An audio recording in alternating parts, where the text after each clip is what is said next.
everyone. Thank you for joining us today. It's wonderful to see everyone. And I know, as we just mentioned, some of you, for some it's good morning, for some it's good afternoon, and I think for some it's even good evening. Wherever you are, whatever time zone you're joining us from, we have a wonderful lineup of speakers to share with you today.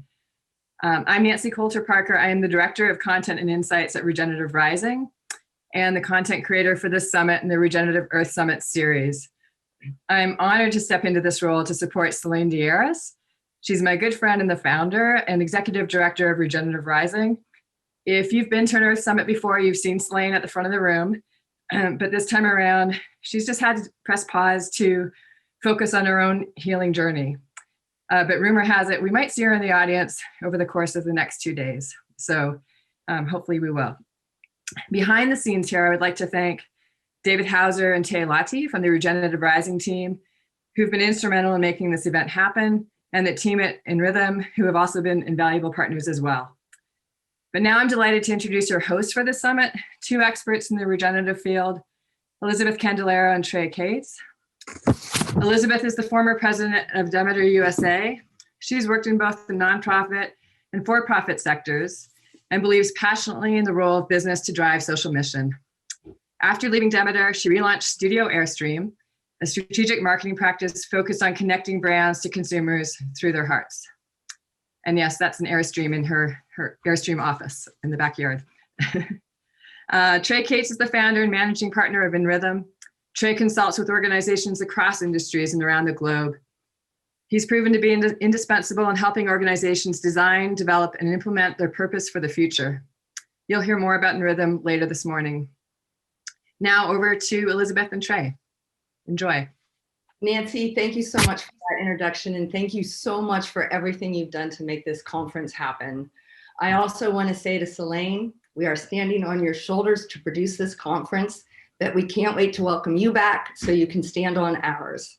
It's really nice to see so many familiar faces, colleagues and friends. Thank you so much for joining us today. And hey, Trey, I can't see you. Where are you? I'm here. Oh. I am definitely here. And I just want to reiterate just this heartfelt, ongoing connection with Selene and all that she's done for us to be able to be here today. So thanks for bringing that up, Elizabeth. Absolutely. And man, can you believe it was a year ago that we were gathered in Boulder for the Regenerative Earth Summit?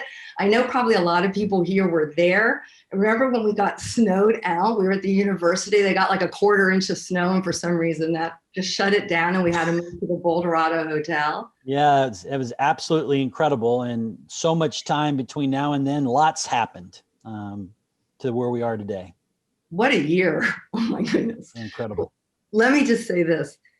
All of us have been on this path of learning together, hearing from scientists, farmers, and ranchers about why we should care deeply about the restorative capacity of soil. We've listened to brand champions about why they're focused on connecting their personal and company values to the products they sell.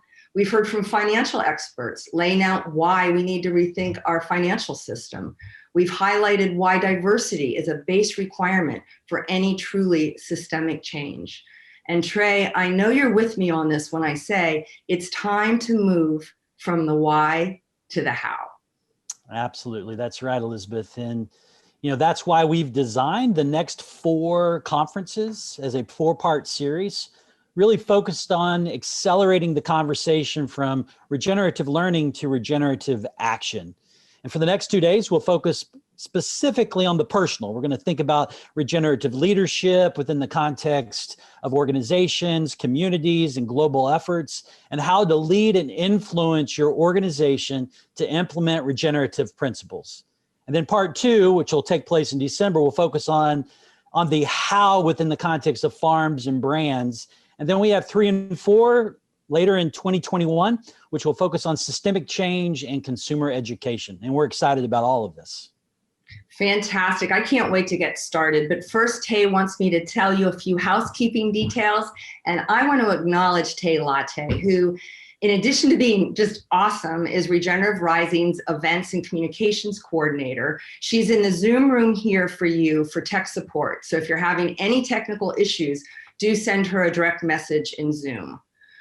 We'd like to suggest that everyone put their Zoom on speaker view for the duration of the event. There's that little icon in the top right corner that you can click on to change the way that the window is set up for you.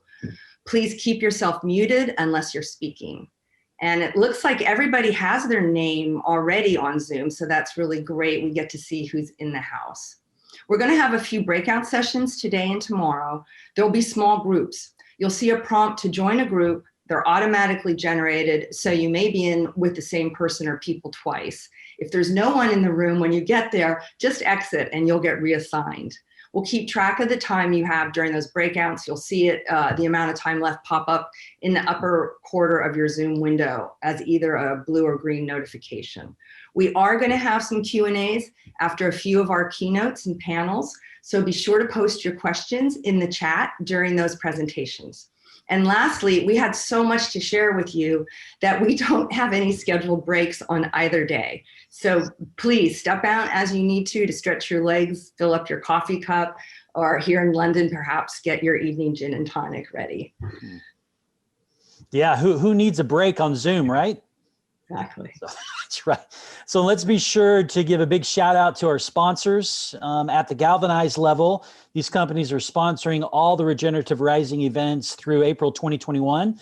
Mega Food, Escabona, and Look Into. And at the Influence level, these companies are supporting Regenerative Rising for the Earth Summits in October and December. Timberland, HB Specialty Foods, and Teton Waters Ranch.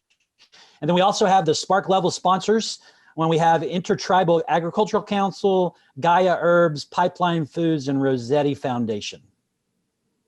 Thank you very much to our sponsors. And Trey, let's get going. Let's introduce the first keynote of the day, moving from why to how in regenerative agriculture, with Martin Lemos and Mary McCarthy. I'm super pleased to introduce Martin. He's the co-executive director of the National Young Farmers Coalition. He has a very broad background in regenerative agriculture and food systems, including work with the Green Earth Institute, Ag DevCo, and most recently as a strategy consultant with BSR, a global nonprofit business network dedicated to sustainability.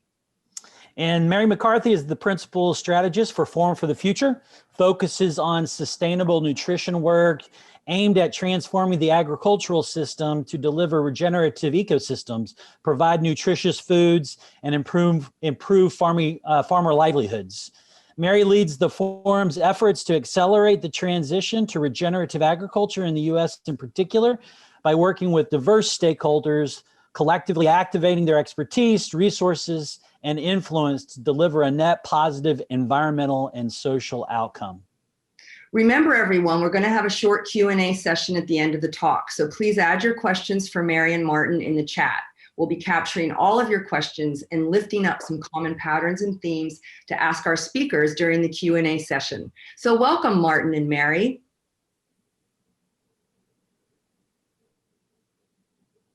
Great. Thank you to the Regenerative Rising team for having Martine and I today. What we're hoping to do over the next half hour is I'm going to be sharing some insights about what's needed to transform our agriculture system and the different roles stakeholders have in delivering that transformation based on the collaborative process that we conducted earlier this year called Growing Our Future. And across that collaborative process, we heard time and time again the importance of centering and empowering farmers. So I'm going to provide a little bit of background on this collaborative process, and then Martine is going to speak about the farmer experience of regenerative agriculture and what's needed to make it work for farmers. And then finally, I'll conclude sharing a little bit more of the role of non-actor farmers like myself in enabling this transformation to regenerative agriculture. Just really quickly, Forum for the Future is an international sustainability nonprofit. We have over 24 years of experience working in partnership with businesses, governments, and civil society to accelerate a shift towards a just and sustainable future. Regenerative agriculture really sits at the heart of this for us. So our work in regenerative agriculture began about 3 or 4 years ago when we were hearing from our partners an interest in the opportunity presented by regenerative agriculture and wanting to better understand the pathways to transforming our agriculture system. At that time, we found that activity was accelerating, but that it lacked this kind of connectivity or cohesiveness. It wasn't joined up. In some areas, there was duplication of effort, while in others, there was gaps in existing approaches or a lack of connection between initiatives. So we saw a need to create a shared understanding of the pathways to transforming and scaling regenerative agriculture in the United States. So with funding from the Walmart Foundation, we led this collaborative process at the first half of 2020, where we wanted to work with stakeholders to understand the key opportunities to scaling regenerative agriculture. And I have to say, one of the things I appreciated the most about this process was the diversity of stakeholders represented. And we thought about that in kind of two ways. One was from the roles of those stakeholders. So there was participation from manufacturers, investors, NGOs, farmers, ag consultants, philanthropic funders. But I think really critically beyond that, there was a diversity of experience in working in regenerative agriculture. So we had folks participating in the conversation who have been working in regenerative agriculture for decades. We had representatives from indigenous communities who rightly reminded the group that they've been practicing regenerative agriculture for millennia. And we had big agribusinesses that were just trying to wrap their brains around if and what their role might be in a regenerative agriculture system. And so we really found a lot of value and depth in that diversity of perspectives. Much of the findings of this collaborative conversation are captured in our report, and there's a lot of detail and richness there. But what I want to do today is share some of the color behind the process and what we learned about the ways in which stakeholders might need to work together differently to really deliver this regenerative system. So while Martina and I are sharing, I'd love for you to just hold the question of where does my organization have the ability to activate and influence change? So as we were starting this collaborative dialogue, we really wanted to found it quite clearly in the level of ambition that we're trying to seek when we talk about transforming our agriculture system to be regenerative. And we framed this around the goals. I think we often hear that today's agriculture system is broken. And I actually think about it a little bit differently. It works really well for the goals that it was designed to deliver. But I think sometimes we're not quite honest about what those goals are. And so we worked with stakeholders to articulate the goals of our agriculture system today. And that was summarized as profit maximization for a small number of powerful players over the short term. Then if you contrast that with what the goals of a regenerative agriculture system would be, that was articulated as putting an agriculture system that puts more back into the environment and society than it takes out. And what I really want to highlight from this conversation is this piece around society and the importance of not just focusing on the environment. I think here in the United States, the opportunity presented by soil health and carbon sequestration is a big driver and motivator for actors to participate in regenerative agriculture. And that's vital. It's important. We need to address the climate crisis. But if I'm thinking 10 or 20 years out, and we've restored the soil health on millions of acres of farmland and ranch land, but continue to extract value from farmers, farm workers, and other marginalized communities, we'll have failed in delivering a big and important part of our regenerative agriculture system. When we think about a regenerative system, it's one that's self-sustaining and inherently replenishes and reinvests in those underlying systems that it's a part of. So we really want to think about a regenerative agriculture system that equitably distributes value, that is resilient both on the environmental as well as the social and community front. Then we used this framework as part of this collaborative dialogue to help different stakeholders see their role in delivering systemic change. It's called the multi-level perspective. And what we see here is at the highest level, the landscape is our big picture operating context. This is where long-term megatrends and shared values tend to sit.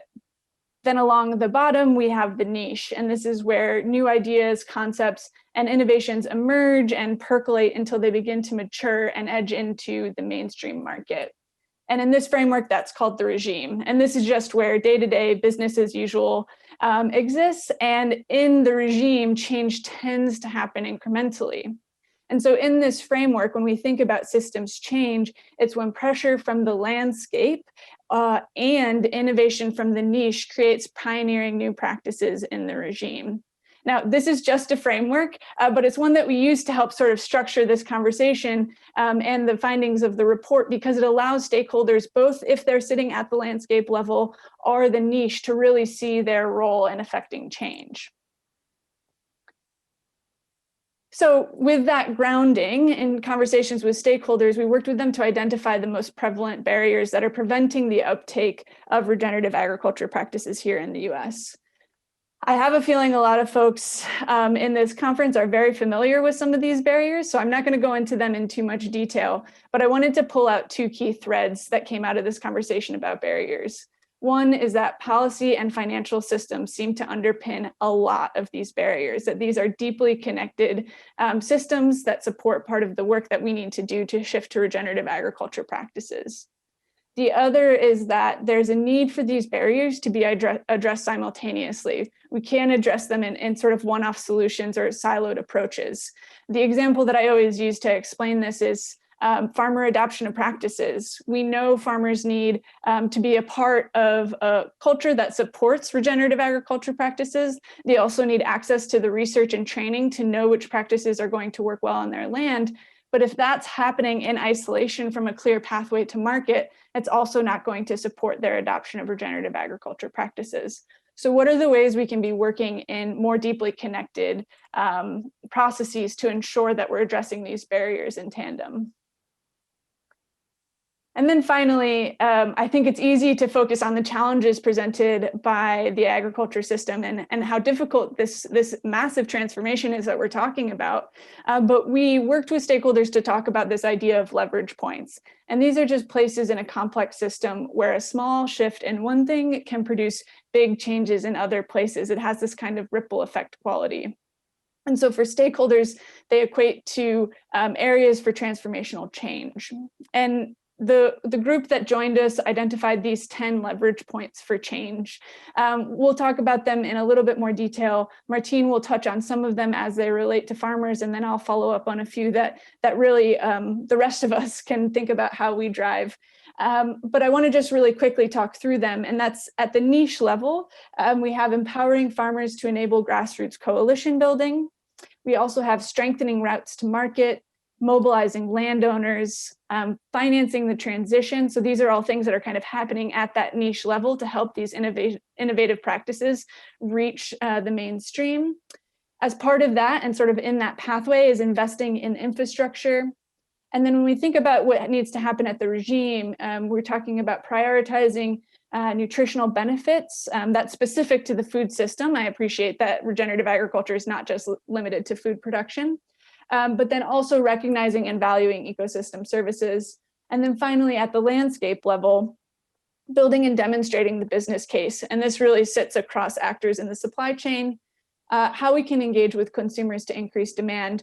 And then last, but certainly not least, shaping policy. So with that, I'm going to pause and hand it over to Martine to dive into a little bit more detail on the farmer experience and what needs to work for them for regenerative agriculture to scale. Thank you, and thank you to the organizers of the summit for the invitation to join you all, and thanks, Mary, for making space for this question of how regenerative agriculture can work for farmers. I'm Martin Lamos, the co-executive director of the National Young Farmers Coalition. We're a network of more than 200,000 farmers, ranchers, and supporters working to build a brighter and more equitable future for U.S. agriculture. We represent, mobilize, and engage young farmers and ranchers to ensure the success by tackling the most critical structural and economic issues that prevent young people from starting and growing farm businesses. I wanted to start with just several acknowledgements, which I think are really important. First, the pandemic and the government response to the pandemic has led to countless tragedies, and I want to offer my condolences to those of you who have lost family members and acknowledge the difficulty of this moment for our communities who are suffering through this public health crisis. And in particular, offer appreciation for our community members who labor as farm workers and as essential workers in our food chain who right now are underprotected and undercompensated. It's a tremendous privilege for me to be here with you all, and I also want to acknowledge the hard work of many who do work at grave risk. I also want to acknowledge the impossibility of not referencing the political moment we're in. We're days away from an election that will largely determine the extent to which our federal government will confront the climate crisis, prioritize public health, and denounce white supremacy, or conversely exacerbate those disasters. So I want to acknowledge the importance of policy and also celebrate the right to vote that many of us enjoy. And above all, I want to offer an acknowledgement to the Munsee, Lenape, Paugussett, and Wapangar people whose stewardship made it possible for me to be a visitor on their land here in what is called Connecticut. I'm honored to visit and to be nourished by the harvest of their lands, and to pledge our work to repair the impacts of dispossession. I begin with those acknowledgements because it's a concern for farming communities, particularly the young farmers and farmers of color to whom I'm accountable, that regenerative agriculture, in quotes, does not broadly share those concerns and those acknowledgements. That as ambitious as regenerative agriculture may be, it falls short of prioritizing the workers who make agriculture at all viable. It neglects the role of policy and can sometimes put too much faith in private sector solutions for what are largely or sometimes private sector failures. And it focuses on regeneration without acknowledging the need for restoration and resourcing of the Black and Indigenous and communities of culture that have made land-based agriculture possible, and who hold our country's deepest expertise in building resilience and strengthening community. I think Mary spoke really beautifully about the need for a regenerative agriculture systems approach. And I believe that without a grassroots movement to support regenerative agriculture and without a concerted policy approach, regenerative agriculture will not work. If it does not work for our farming communities, it will not work.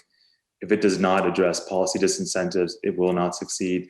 And if it does not locate its ambitions within the ongoing effort of liberation and justice for communities of color in this country, no Netflix movies or celebrity endorsements will be sufficient to make regenerative agriculture relevant for a new generation. Regenerative agriculture cannot be sustainable business as usual. As an organization, we represent the next generation of farmers and ranchers, and I want to offer a few points about what our young farmers see as the conditions for regenerative agriculture to work. And first of all, I think just acknowledging that regenerative agriculture to succeed needs to be a long-term project. And that's within an agricultural system in this country that does not have a robust long-term plan. And that's most obvious when we see who is currently farming in this country. The last census of agriculture of 2017 found that primary producers, i.e. farmers in the USDA lingo, in the US are on average 59 years old. Primary producers over 65 now outnumber farmers under 35 by more than 6-1. I think that has to be incredibly concerning to advocates of regenerative agriculture. I think there's a question of, can regenerative agriculture succeed without a succession plan? Can regenerative agriculture work by only incentivizing current farmers? Can it be regenerative without a new generation? And I don't see how. And additionally, I think that same census found that 95% of primary producers are white, and that the number of Black, Latinx, Asian American, Native American primary producers all decreased within that time zone of the last two censuses, the 5 years between 2012 and 2017. When we talk about the need for grassroots organizing and regenerative agriculture, we're really talking simply about expanding who could participate in defining this project. And as it stands, the agricultural system restricts who can farm. And if regenerative agriculture is really about the seismic shift in how we reorient our food systems, we need to make sure that there's paths for young people to enter into the field and to prioritize Black, Indigenous, and communities of color to access the resources they need. Regenerative agriculture simply can't be about practices and certifications. It needs to be a concerted effort to ensure a new and more representative generation of farmers and communities can steward our lands and participate in this effort. I think the second point I want to bring up is that, connecting to that, is that for regenerative agriculture to work, it needs a land strategy rooted in equity. I think it would be a wild success for us to say that regenerative agriculture is every day converting 2,000 acres of farmland to regenerative practices. The reality is that right now we convert 2,000 acres of farmland every day into development. We lose 2,000 acres of farmland every day. Now we can make bold announcements about millions of acres in regenerative agriculture, but I think a recent report from American Farmland Trust shows that between 2001 and 2016, we lost 11 million acres of farmland. If we really do believe that agriculture and farmland provides this opportunity to address climate action, to reverse climate action, I think having a land strategy is important. Without a land conservation and transition strategy, regenerative agriculture is really planting on eroding ground.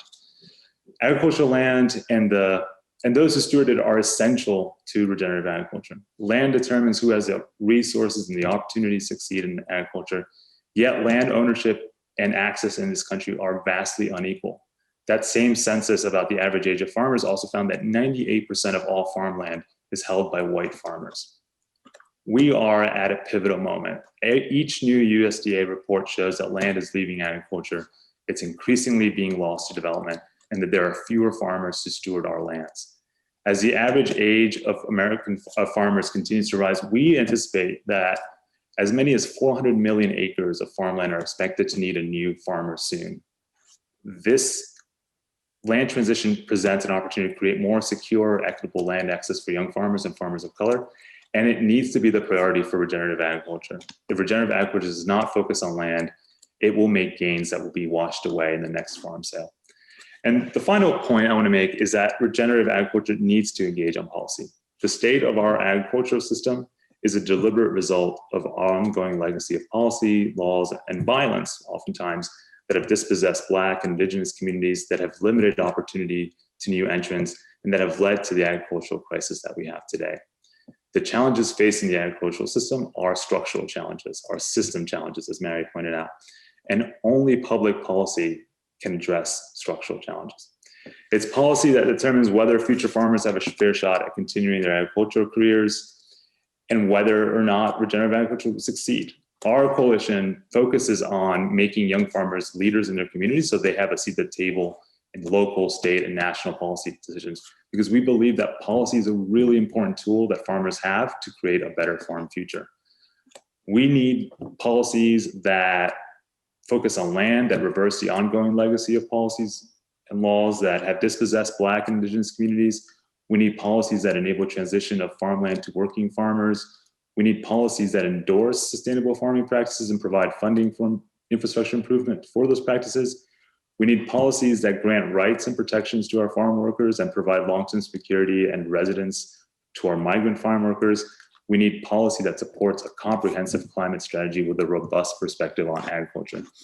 And we need policy not solely for the benefit of regenerative agriculture or this concept. We need policy that promotes the health and well-being of our communities and confronts systemic racism. If regenerative agriculture does not work on policy, if it stays siloed only on, quote unquote agricultural policy, it will not succeed. It really needs to have a policy perspective. It needs to have a broad policy perspective. So just to conclude, and I want to return to that land acknowledgement, I think regenerative agriculture, as Mary said, is not new. The practices, cover cropping, pollinator habitat, wetland restoration, crop diversification, they're things that as a farmer, I was implementing on my farm 10 years ago and talking about 10 years ago with my community of farmers. But they're older than me and older than my community. They derive from indigenous agricultural practices that are innovated by indigenous communities to this day. If we want a regenerative agricultural system, not only do we need to support the next generation of farmers, not only do we need a land strategy, and not only do we need policy engagement, we need to acknowledge the source of regenerative agricultural practices, and that source is our indigenous communities. And if I understand regeneration correctly, it means resourcing the sources that nourish us. And so I think it's really important for us as we think about regenerative agriculture, really think about the source of this work. And young farmers right now are out there in the field working for a better food system that does not compromise on climate action or social justice. And our request as young farmers is that we need the ecosystem of organizations and individuals that work on regenerative agriculture to work for young farmers. And I welcome you all to visit our site at youngfarmers.org. We've got a lot more there on our policy platforms and how you can support the next generation of farmers. But really appreciative of this moment to speak with you all and to share a little bit about the farmer perspective on regenerative agriculture. Thanks, Martine. He and I met through the Growing Our Future process, and I've just constantly find myself learning and growing through the input of the National Young Farmers Coalition.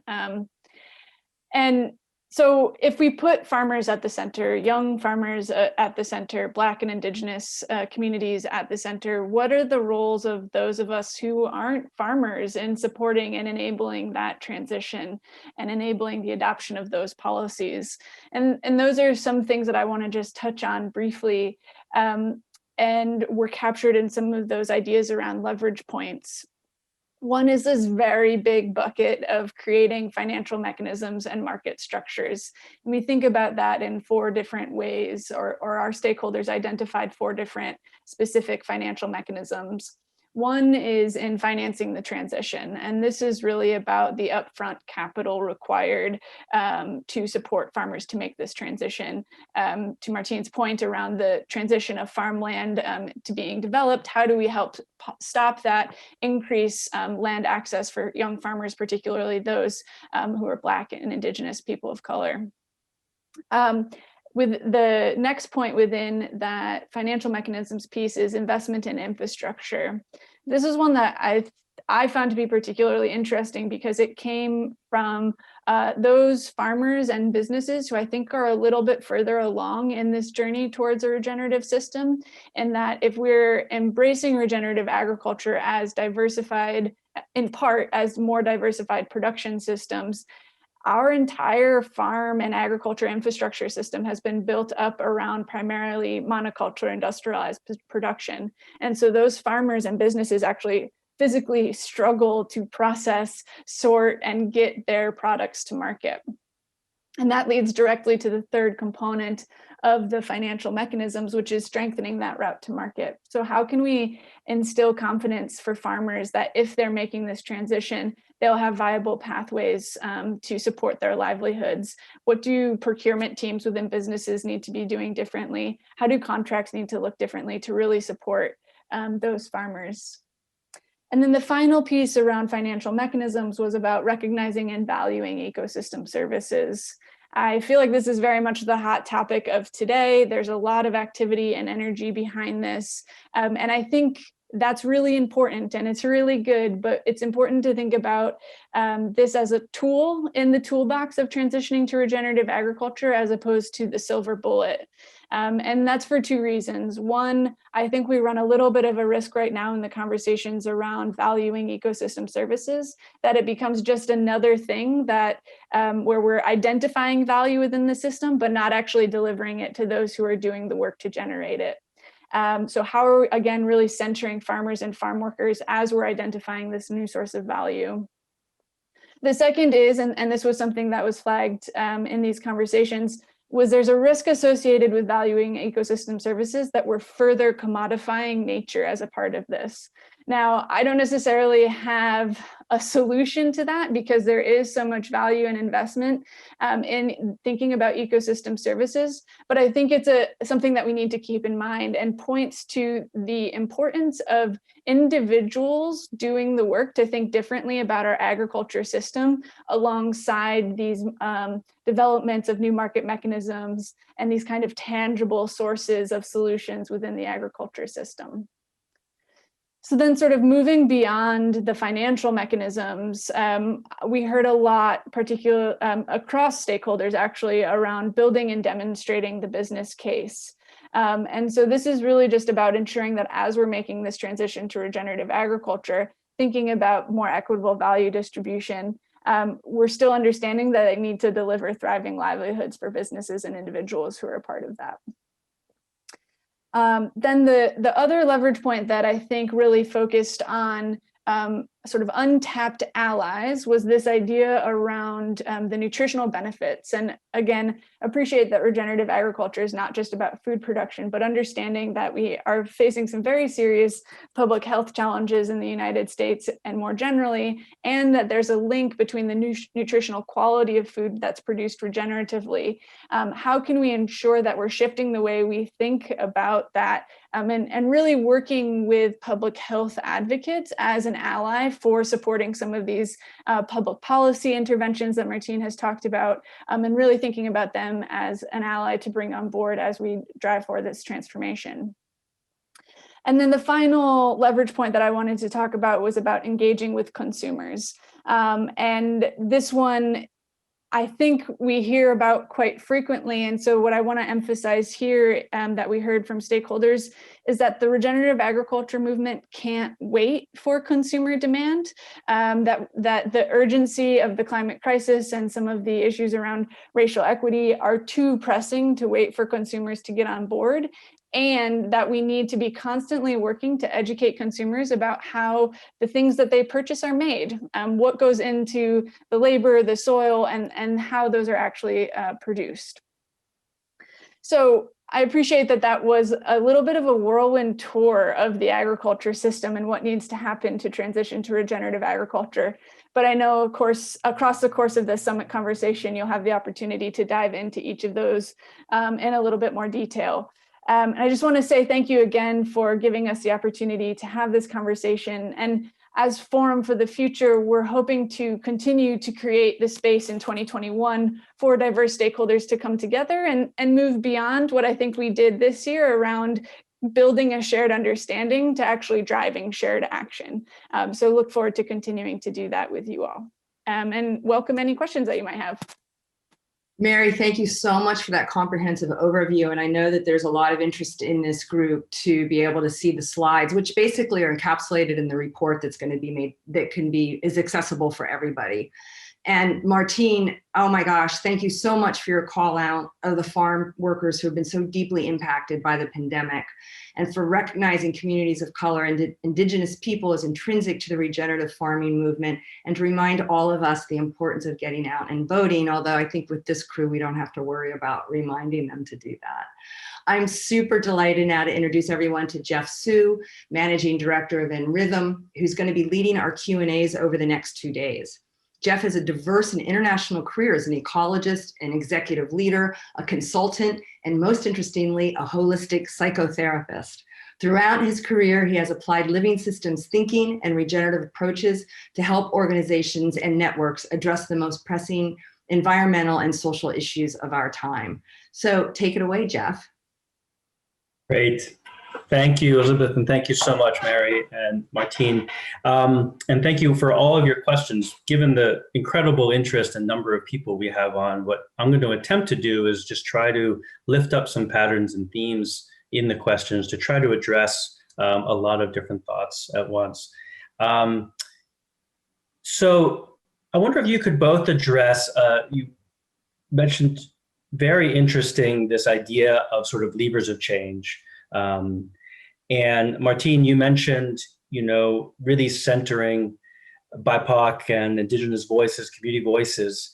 And, these two areas of justice liberation movements and regenerative movements, which Martine, I think you've pointed out very strongly, and there was lots of, sort of Zoom applauses for your acknowledgements. I wonder if we could dig a little deeper into, when we think of systems change, the approaches of liberation and justice movements and the approaches of traditionally environmental regenerative movements have viewed levers of change very differently. And wonder if we could spend a little time, I think there's a lot of questions around lots of support, and then questions around, well, how do we do that? What does it mean to really center Indigenous voices? What does it mean to really shift these systems with the community organizing approach, or with BIPOC voices at the center? Or even stronger, what does it mean to really shift power and shift conversations from where it's currently held, even in the justice movement or in change movements, to where it needs to be?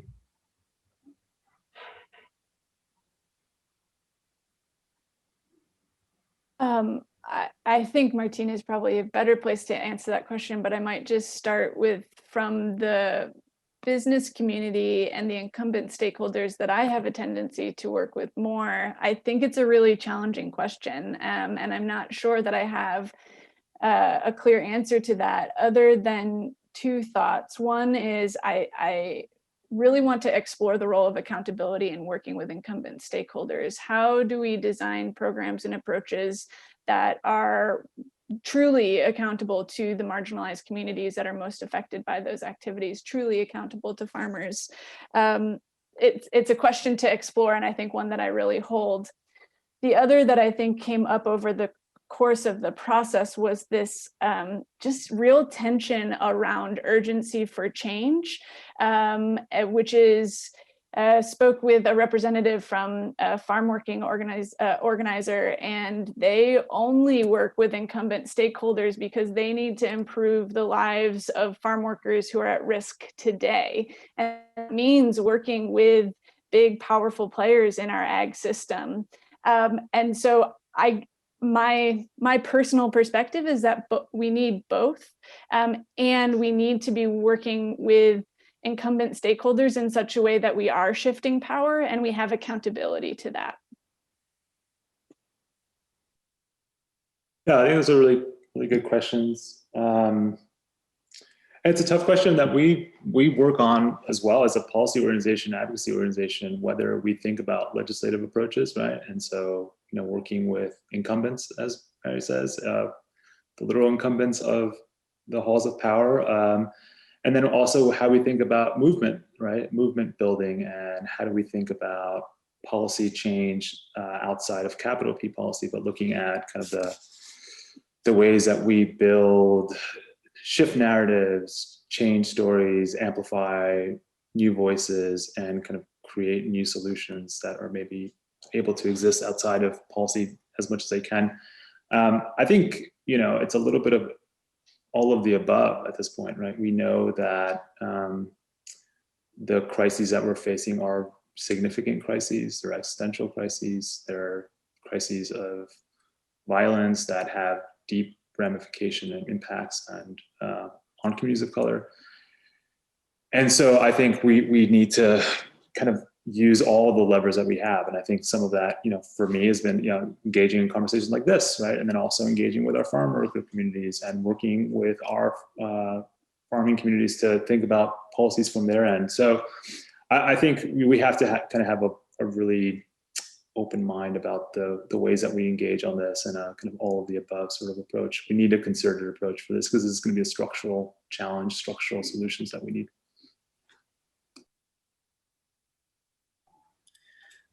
Great, thank you both.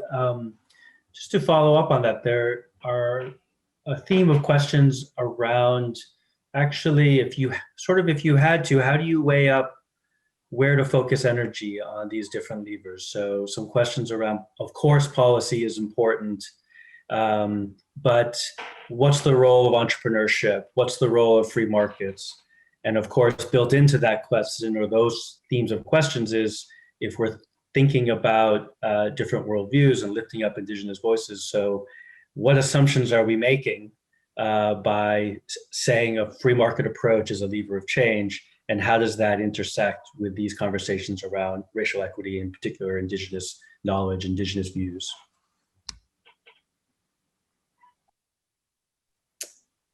Yeah, it's a tough one. I think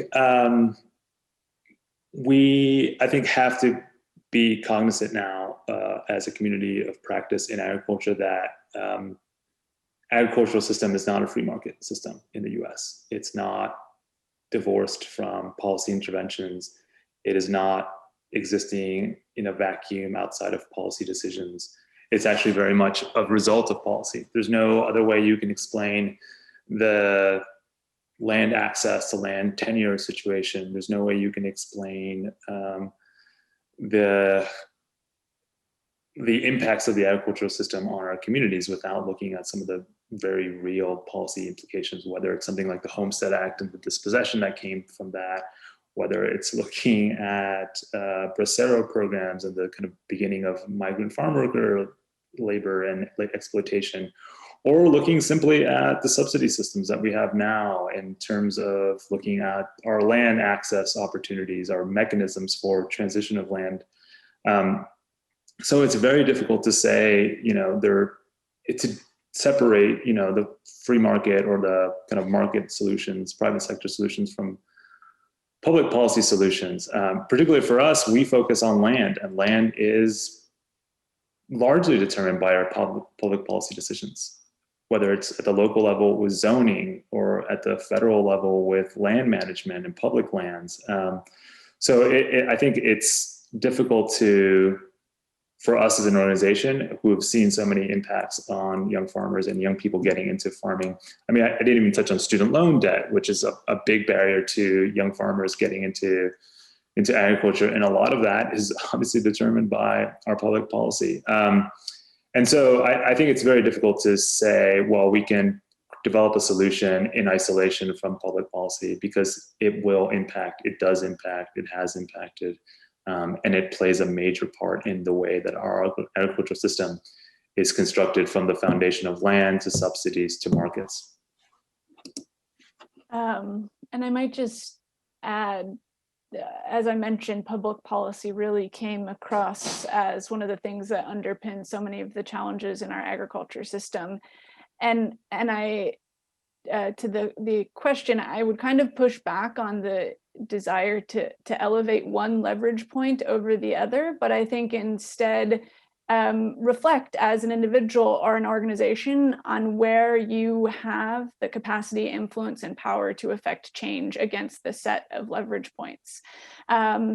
And to think about that in a nuanced and complex way, right? It's probably not just a one-for-one. I do this work on this leverage point.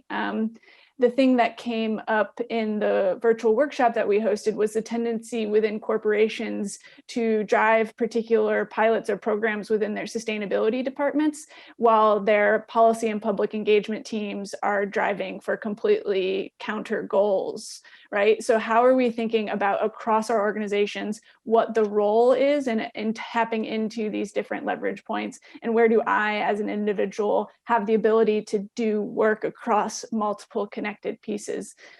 Complex systems are interconnected, and if we do work as if they're not, that's where I think we sort of run into that risk. So I'm an entrepreneur. I can drive forth my specific activity to scale a niche practice, but how am I thinking about how I engage at the local community around policy or at the state level? Not everyone has to be doing everything, but we need to be doing our work with a full awareness of what else needs to happen in the system.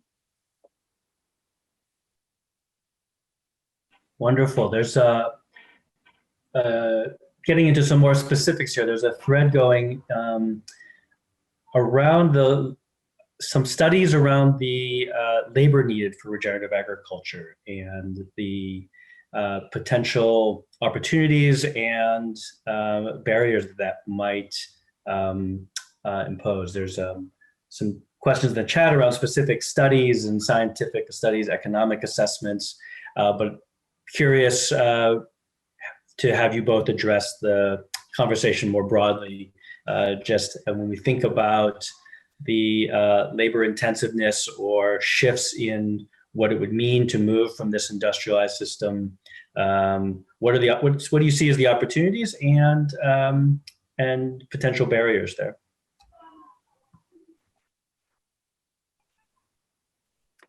Sure, that's another tough one. I'm happy to have at least share my thoughts, if not an answer. And then Martine, of course, if you have other thoughts. I guess for me, this kind of comes down to a fundamental challenge around inequality in our country, at least as we're speaking to the United States. I think here in the United States, we have a completely skewed understanding of the cost of production of goods, both from a labor and environmental perspective. I don't know the exact statistic off of the top of my head, but I think on average, on a percentage basis, Americans spend like 8% on food. And in Europe, it's closer to 15 or 16%, right? So we're spending half on a percentage basis of our annual budgets. Now, the challenge that immediately comes up against is the fact that if we simply recognize the full cost of the production of these goods, whether it's your food, your deodorant, or your clothing, that inherently contributes then to an access and affordability issue, right? So it's directly tied to income and income inequality. So that's not a solution to the question, other than to just point out that I think it's a really good flag and an indicator of the ways in which we've divorced the ways in which goods are produced from the true cost of producing them.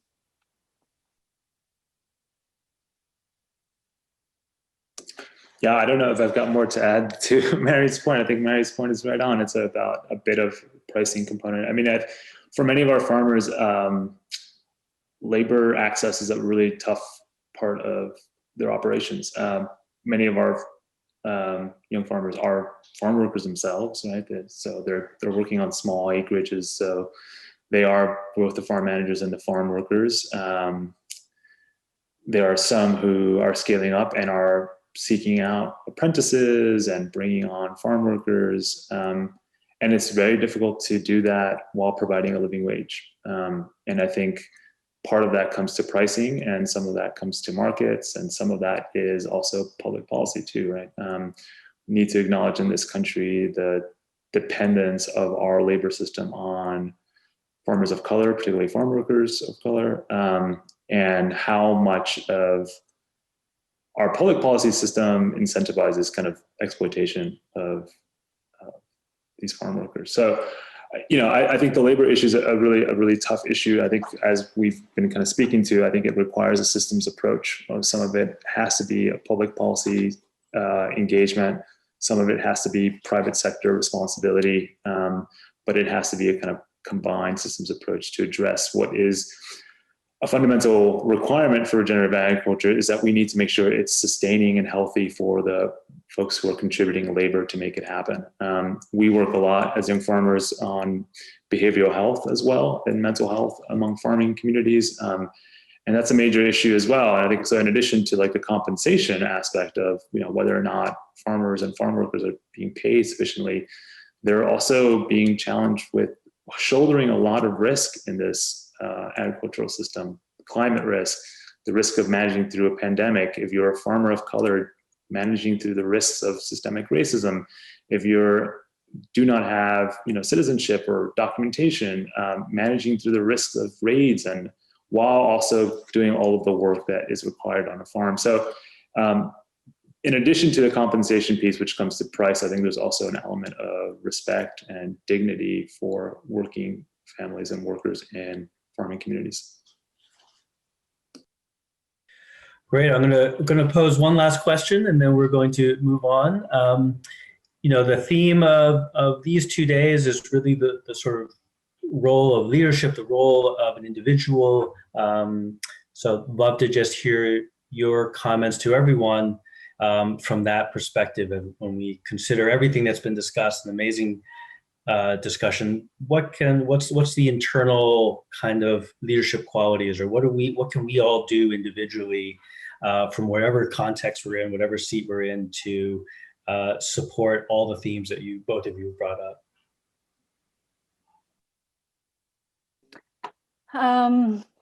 Thinking of kind of at an individual leadership level, I think it's a recognition that a transition to regenerative agriculture, a transition to a society which is dismantling white supremacy, requires individual mindset shift alongside these systemic level levers. We think about it as nested systems, right? So what needs to happen at the systems level, what needs to happen within an organization level, and then what needs to happen at the individual level to think differently, for me to understand. I wasn't raised in a culture which fundamentally values the connection to nature. And so I have to do the work to understand how I need to think differently, and how then I embed that within the organizations and the work that I'm a part of. And so there are other people who have a lot more kind of expertise on mindsets, on regenerative paradigms, and certainly we can turn to the Indigenous leadership, who I think have the most experience in that shift in mindsets that needs to happen. But for me, I think, at least where I'm at right now, it's about thinking about these interconnections, right? Embracing the complexity, not looking for black and white solutions, and always keeping a view to the root causes of how we got to where we're at in our system today. And then that's going to help me kind of avoid those Band-Aid solutions. at least that's what I'm trying. So that's kind of speaking from the I, from my perspective, but I would hope that there's carryovers for others as they think about how their personal mindset needs to shift within leadership roles at their organization.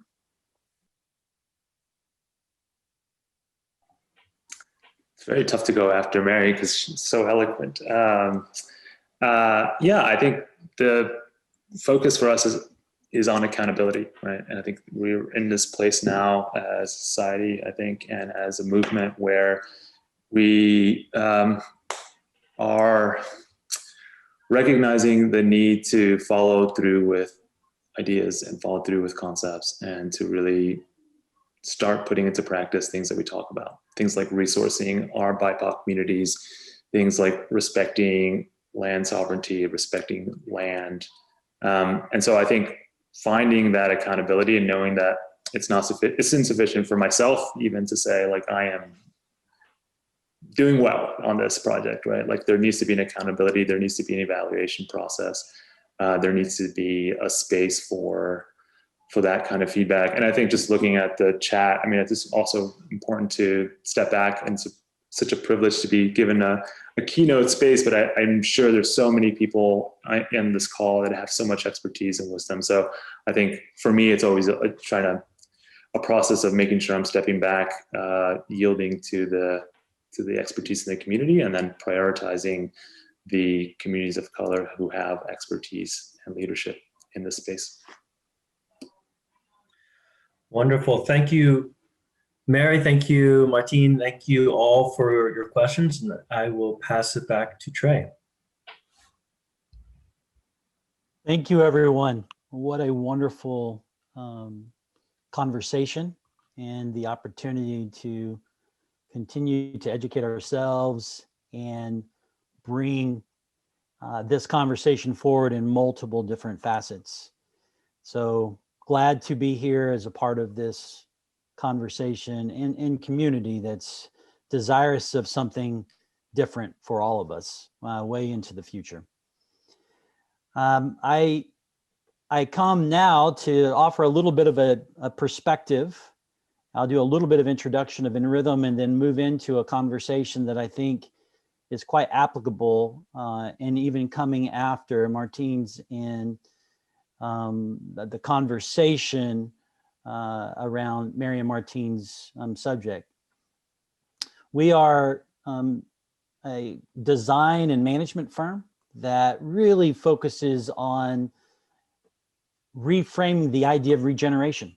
And part of the opportunity we believe exists is recognizing that regeneration is more than agriculture. It really is a movement about understanding how living systems, which includes social systems, work together. And so how we reimagine what that design and work looks like is everything. From being able to bring this work into manufacturing and architecture and technology and public health and policy, as you guys have all brought out, government and community. Regeneration seen only within agriculture is both limiting and siloing the opportunity, both from a challenge standpoint as well as from an opportunity standpoint. It really is, when we think about a living system, about health, and what about health we should be considering across all of these different facets of our society. And that is something that has been discussed and talked about for centuries. And many cultures have built an incredible amount of equity around caring for people, the environment, for those that are less fortunate, as a means to continue to be in service to life. And we consider it an incredible pleasure and honor to be able to be a part of sharing a little bit of our insights into this conversation today. And in particular, I know I only have a few minutes, but we truly do stand on the work of many, from indigenous cultures to many organizations and movements that have really communicated and advocated and represented communities around the world.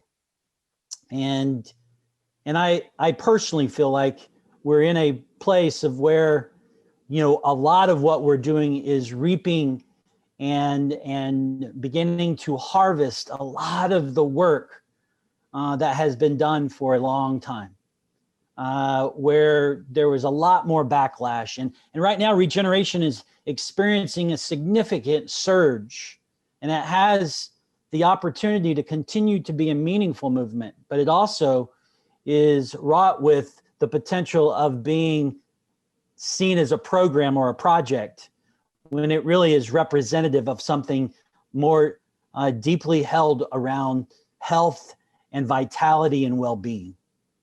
And so when we think about this conversation today, I hope what few words I'll be able to provide to you will give a little hope. Hope in what truly is versus what we've been told. From the pandemic to Black Lives Matter and the current state of our climate and the natural environments, we need to believe that all of this can be better. And however, this requires, I believe, an incredible shift in thinking, an opportunity to see differently, to see the world through a different lens. And I'm talking about, you know, seeing yourself that way, your team, your organization, your communities, actually our global community very differently. It's not a small shift, it is a massive shift in how we see ourselves and one another, and it will take all of us to make this shift reality. In particular, I often say in a lot of our conversations that who needs to be represented in the Regenerative Earth Summit is all facets of society. Because for us to be able to make the progress we're all talking about, it requires voices from every part of our community. And that's not true. It's not represented. And we're continuing to embrace how to bring that representation and that those voices be integrated and actually have power to be able to influence change. For us to be able to really talk about those kinds of shifts, I also want to talk about another shift, and it was a major shift for me, especially since my history is rooted in this idea of regenerative or holistic agriculture. And it began when my eyes were truly opened in ways that I was unable to see before. And some of you guys may be aware of Alan Savory and the Savory Institute. I know Daniela Howell is here. And they have been incredible partners of Regenerative Rising and for several years and a lot of the work that's been going on. But they're dear friends and mentors and have been huge influencers in the work that In Rhythm does. And there is an incredible team of colleagues and partners on 6 continents that I've had the opportunity to be a part of, restoring and regenerating the world's grasslands. It has been truly a magical and transformational time in my life to be a part of all those conversations. But the most incredible thing that happened was the shift in how I was seeing the world and my part in it. I spent several years traveling the world, seeing degradation of land on every continent. Some research even suggests that over 75% of our current land base that's impacting 3.2 billion people is degraded. I remember several conversations and meetings with ministers of agriculture, of the environment, in several nations around the world. And the conclusion was there is no hope. The land can no longer sustain us. The land has become a desert, a bona fide wasteland, and we need to move people to the cities. And that wasn't just a one-off viewpoint. It was repeated over and over again in conversations. Can you imagine if we think about it holistically across all aspects of society, what the disruption of culture and livelihoods and economies would be to disrupt and move billions of people to cities? This was not just a one-off conversation. It was described and discussed over and over again in lots of different large national venues. Well, therein lies the shift, the opportunity What Alan Savory did is he bucked the status quo and the current thinking of the day and began reframing the conversation from desertification to regeneration. And if we can create the conditions for life, then life will emerge full of potential. But it's about creating those conditions. And what we saw in the man-made deserts of the world became more about deserts, but hectares of hope versus despair. Imagine 5 billion hectares of hope. When everyone else saw degradation and displacement, he saw regeneration and potential, inherent, beautiful, and unrealized potential waiting to be unleashed. It was transformational for me. I totally still remember viscerally what it was like when I began to recognize the power of that thinking, the power of that view, of being able to see billions of hectares of deserts or desertifying landscapes as full of beauty and potential. And as a result of that, it became a mission for me to be a part of those kinds of movements. And even more than that, I knew that this ability to see potential in despair and degradation was actually my life's calling. Now, what is that application to today? What is the shift that I am talking about for you, for us? For centuries, maybe even longer, we have designed our organizations, our institutions, our public policies, our societies in a way that have degraded our very souls. We've seen people as parts in a cog, commoditized and replaceable. And we continue to design that way, even unknowingly designing that way. This has persisted to the point that we've designed structures that have dehumanized, displaced, and degraded our communities across our entire planet. Physical, mental, and emotional well-being has been extracted from our most precious communities, and economic opportunity has been reallocated or redirected.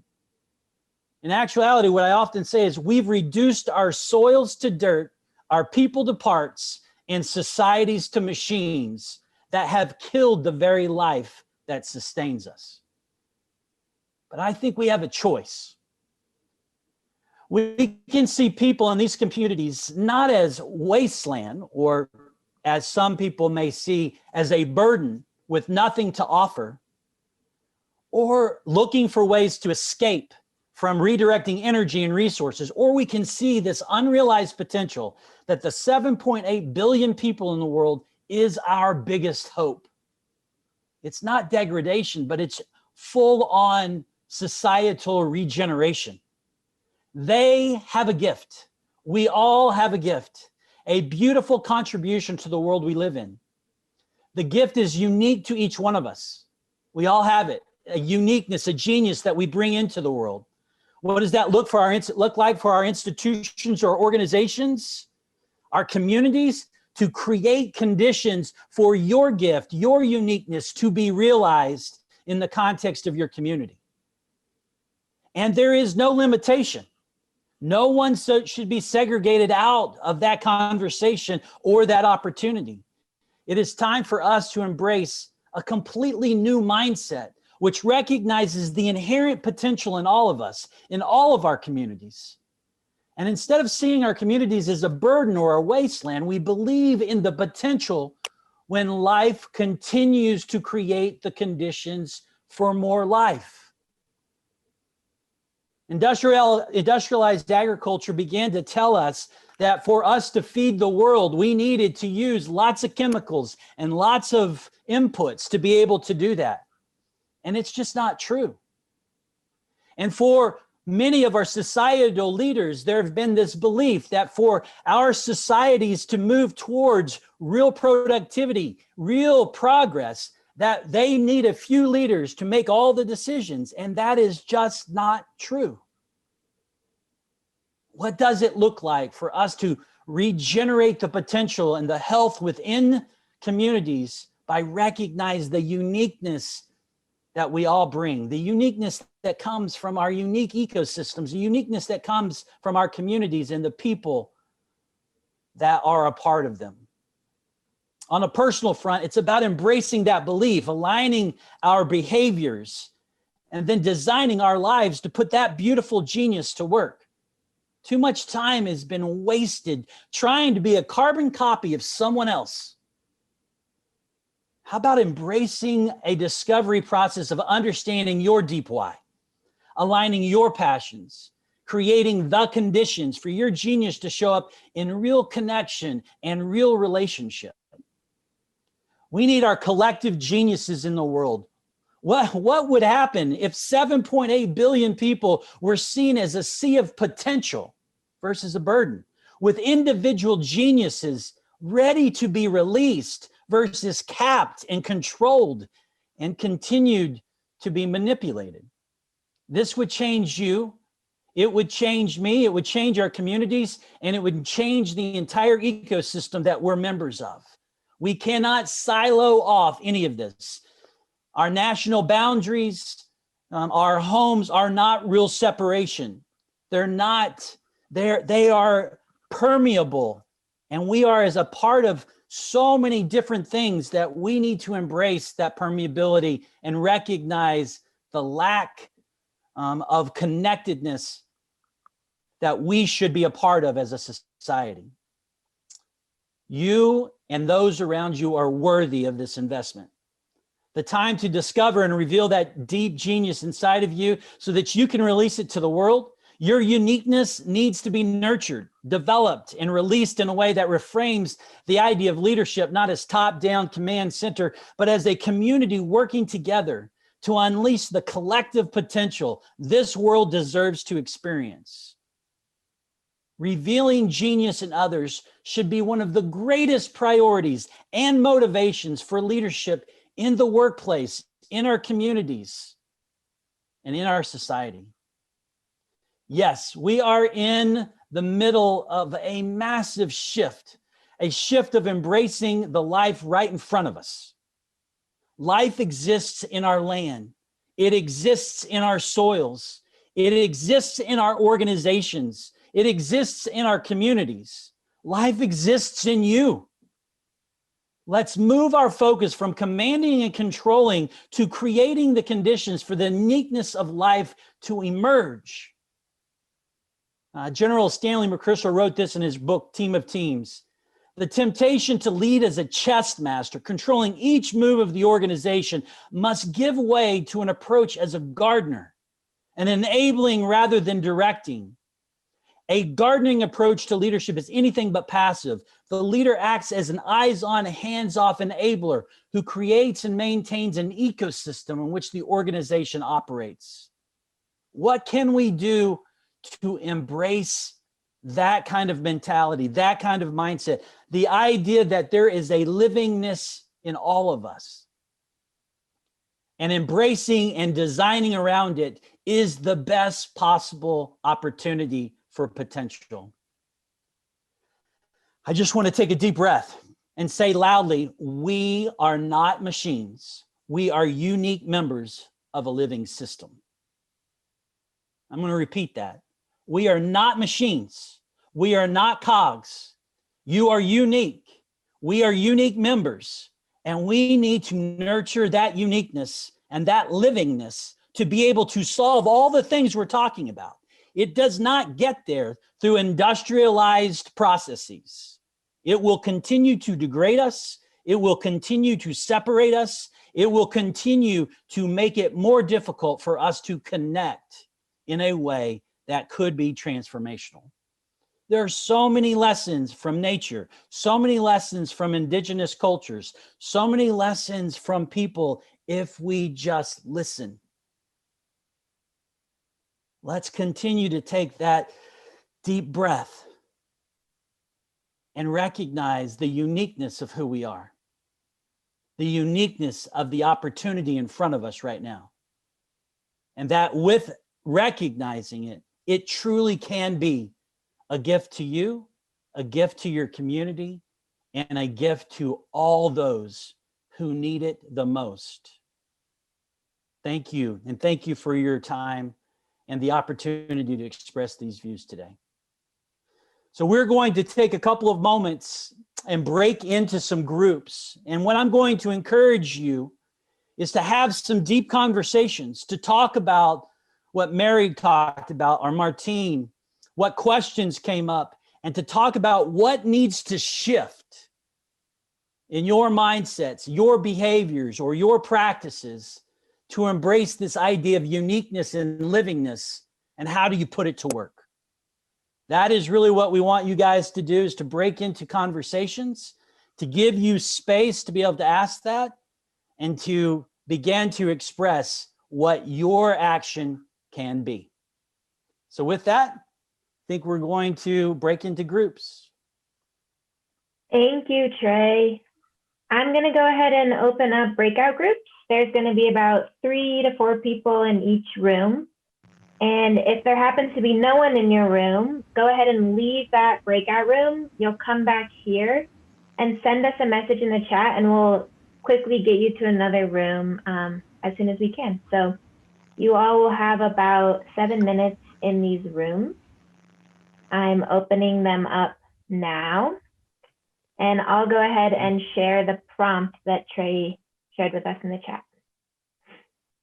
Fantastic. Well, I want to welcome everybody back from the Church of Regenerative Agriculture, and thank very much Pastor Trey for that rousing sermon that he just gave us. It was just fantastic. And I'd be concerned for the next speaker, except I'm not, because I know how fantastic she is and how much you're going to enjoy hearing from her. I couldn't be more excited to introduce the next keynote address, Regenerate from the Inside Out, featuring the voracious and heartfelt Laura Storm. Laura is an international keynote speaker, author, advisor, and expert on sustainability leadership. She spent her entire career advising global leaders on building purpose-driven organizations and movements. She, along with Giles Hutchins, is the author of Regenerative Leadership, a must-read for this audience. I had the distinct pleasure to interview Laura for a Regenerative Rising podcast last month, which you can access on the Regenerative Rising website. I'm currently enrolled in a leadership class led by Laura and Jenny Anderson. And I want to share with you that my biggest learning so far is that it's okay to get personal and let your feelings, your emotions, your understanding of yourself be part of the change you want to make. So let's get personal, Laura. Welcome. Thank you so much, Elizabeth. It's a pleasure to be here with you and the amazing audience that I'm looking forward to get to know a little bit better today. So, do you just want me to take it away and do my best to follow the magic of Trey? I will do my best. So I'll share a few slides with you. And today, or in this session, we will focus on how can we regenerate from the inside out. And it would be great if everyone is muted. I can hear a bit of feedback. So regeneration is also what Trey has just taken you through, the Church of Regenerative Agriculture. But this session will be focused on how can we regenerate from the inside out, because doing that is fundamental if we want to regenerate the world around us. So I will take you through 3 key steps I believe is absolutely critical for regenerative practitioners. And the first step is that we understand the root cause of our current friction or current crises, and that we have this collective understanding of where did we started to deviate from nature's ways, because we have been part of nature for 99% of the time we have been on this planet. We have been living completely in tune with nature, seeing ourselves as one with nature.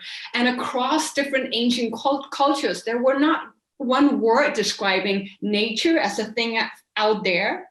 It was a word that described everything. Nature is within everything. We are nature. My neighbor is nature. And I am a part of a greater interconnected web of life. So I have a sacred, respectful attitude to nature. Nature is my God. And we have deviated our ways of seeing nature as our God, as our mother that is taking care of us and and our role as being custodians and key players of the greater interconnected web of life, and deviated our ways from that. And we are in a process right now where we are fumbling and trying to find our way back. And on that process, being really strong in our own inner core is fundamental.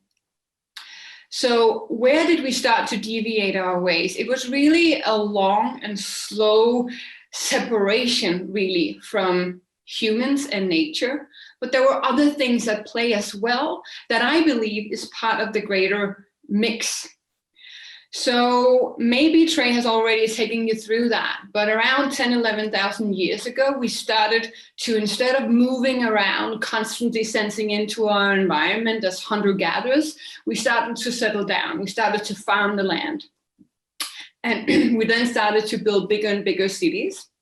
And then something quite critical happened in the Middle Ages. We had what is called the Little Ice Age, and it was 80 years of ruthless cold winters and also excruciatingly cold summers. So crops were failing, people were getting sick, people were getting desperate. And in looking for a culprit, the church turned to nature.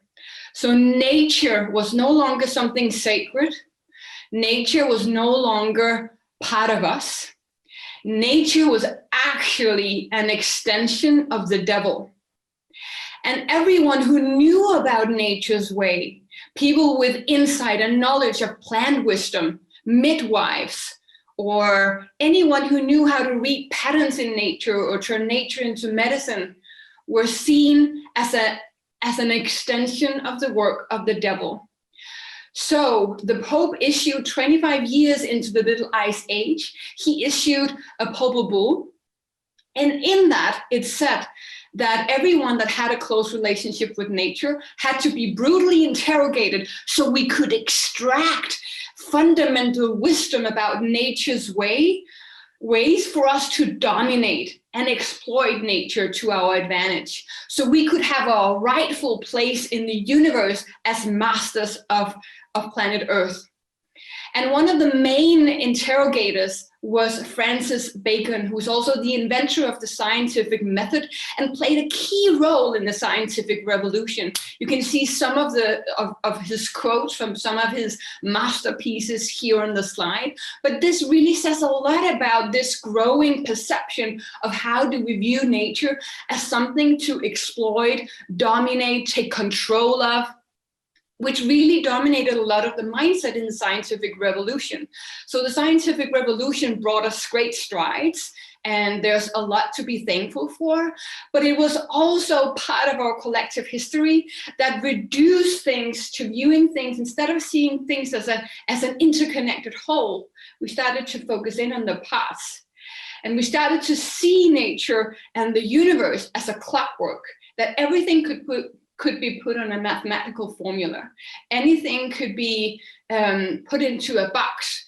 And it was understandable because at that point in time, the world was a scary place and it was complex. And Homo sapiens wanted to understand that world better. But it meant that it has caused, I believe, a chasm within us, within our collective psyche, in how we view nature. Because we have not been taught in our educational system to this day how to view things as an interconnected system and how everything is interrelating constantly and all the time.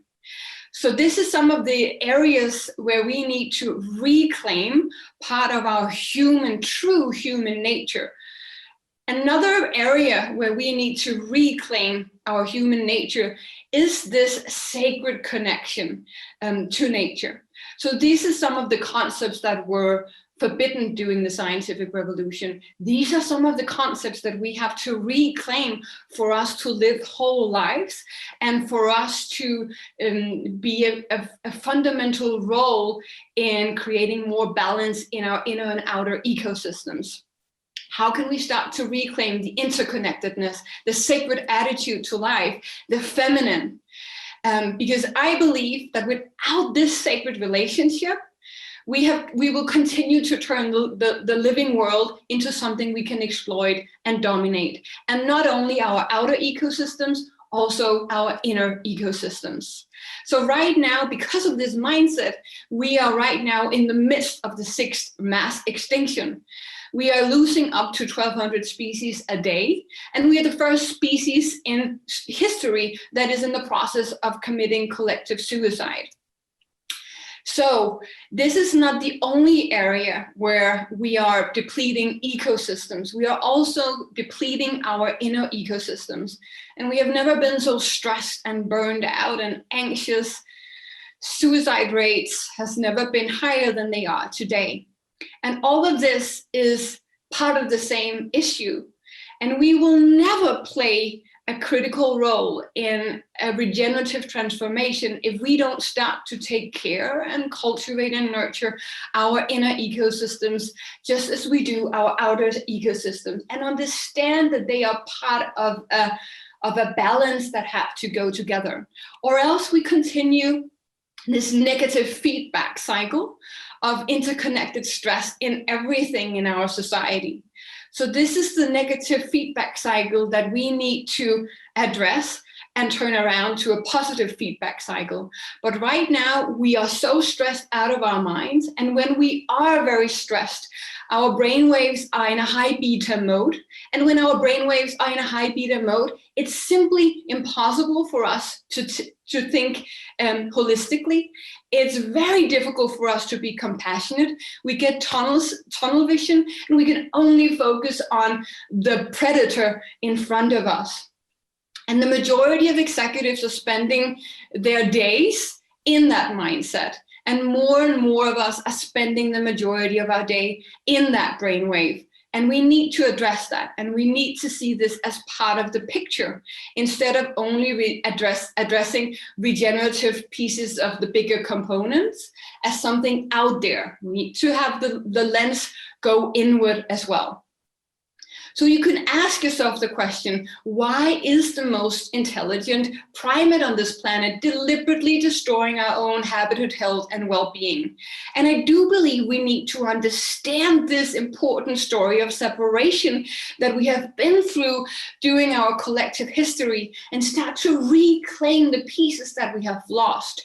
Not only in the split between humans and nature, where there's a lot of work for us to do, not only in understanding her patterns, her principles, but also understanding the basic fact that nature is our natural habitat. And we thrive much better when we have a close connection with her. Just having plants inside improve our moods, improve our concentration, improve our ability to be compassionate. But spending time in nature is fundamental for our health and well-being, fundamental for our ability to creatively problem solve. But this is one piece of the greater separation that we are going through right now. There's also a separation between the masculine and the feminine. And I believe it happened very much at the same time, because in many ways it was women who were seen as an embodiment of nature, and feminine traits and capabilities were seen as less than the masculine capabilities. And I'm not talking gender specifically here. I'm talking about what traits within us, within our children, have we nurtured and celebrated through history. And the fact is that we have celebrated more the traits you can see on the left-hand side than those on the right-hand side. And again, that has caused an imbalance in our societies, but also an imbalance within ourselves, because we have not been taught how to embrace our feminine essence. So another key area for us to start to reclaim and play around with. The third area is the separation between inner and outer. Again, we have been taught by society that success is something to be achieved in the outer world. And I have been guilty of that myself. Many years ago, I gave a TEDx talk about how a minor traumatic brain injury completely changed my work in the sustainability field. I don't have time to go into that story now, but you can listen to that in your own time if you are intrigued by such a story of when we have spent as sustainability practitioners mainly focusing on how to scale the right technologies, how to implement the right financial mechanisms, how to ensure global level playing field in terms of global political regulations, you become very inured in that mindset that this is how we ensure a successful, sustainable transition. But that is BS. I'm sorry for my language, but that is something that we need to change in these sustainability circles. We need to make sure that we always combine this with inner sustainability. Otherwise, we will see political failure or political negotiations fail again and again. Technology solutions that are not scaled at the speed they need to, because human relationships is really the glue that binds ecosystems and societies together. And trust me, I know all about how political failures can happen firsthand. I was behind the scenes during the COP15 in Copenhagen many years ago now, over 10 years ago. So reclaiming the inner is such a fundamental part in everything that we do. And the fourth area is the split between the left brain hemisphere or the right brain hemisphere. And of course, you can't technically split a brain. But again, we have created a society where we celebrate left brain hemisphere qualities over right brain hemisphere qualities. A tip I want to give you is that Dr. Jill Boulder-Taylor gave an amazing, Harvard-trained brain scientist, gave an amazing TED talk about how doing a stroke, she could only access her right brain hemisphere qualities, and how that completely changed her scientific work and how to view the brain as a holistic, amazing organism, and how we need to cultivate the skills and the abilities of the right brain hemisphere, that ability of thinking in interconnected systems, of being truly creative, of being compassionate and wild, some of the qualities that have through centuries been suppressed and depressed in us as a collective. So the story of separation is healed through a journey of reconnection, reclaiming, reconciliation. And I firmly believe, and my co-author Giles Hutchins of this book that I agree with Elizabeth, you should all read, is really a story of the age of regeneration can only come through if we start to reclaim what we've lost on our collective journey through history. So instead of we become inured in this mindset that what kind of solutions and technologies and tricks and tools can I start to implement to be regenerative, we need to heal ourselves first and start to integrating who we truly are and those components within our own psyche, our own personal development that we have lost through the programming of society. So big words, I know and understand. It can be a bit much, maybe. But what I would like you to do now is just to take 2 minutes in your own space to just reflect around, where do you feel the story of separation is showing up in your life? Where would you like to start reclaiming some of the areas that you maybe can sense a longing to explore more in your own life? So we will take 2 minutes of solo reflection, but before we do that, we will just take 15 seconds of collective silence where we are not doing or performing or thinking about the story of separation. We're just tuning into the collective field we are co-creating in this session and during this summit. So close your eyes and take a few deep breaths into the nose and out through the mouth.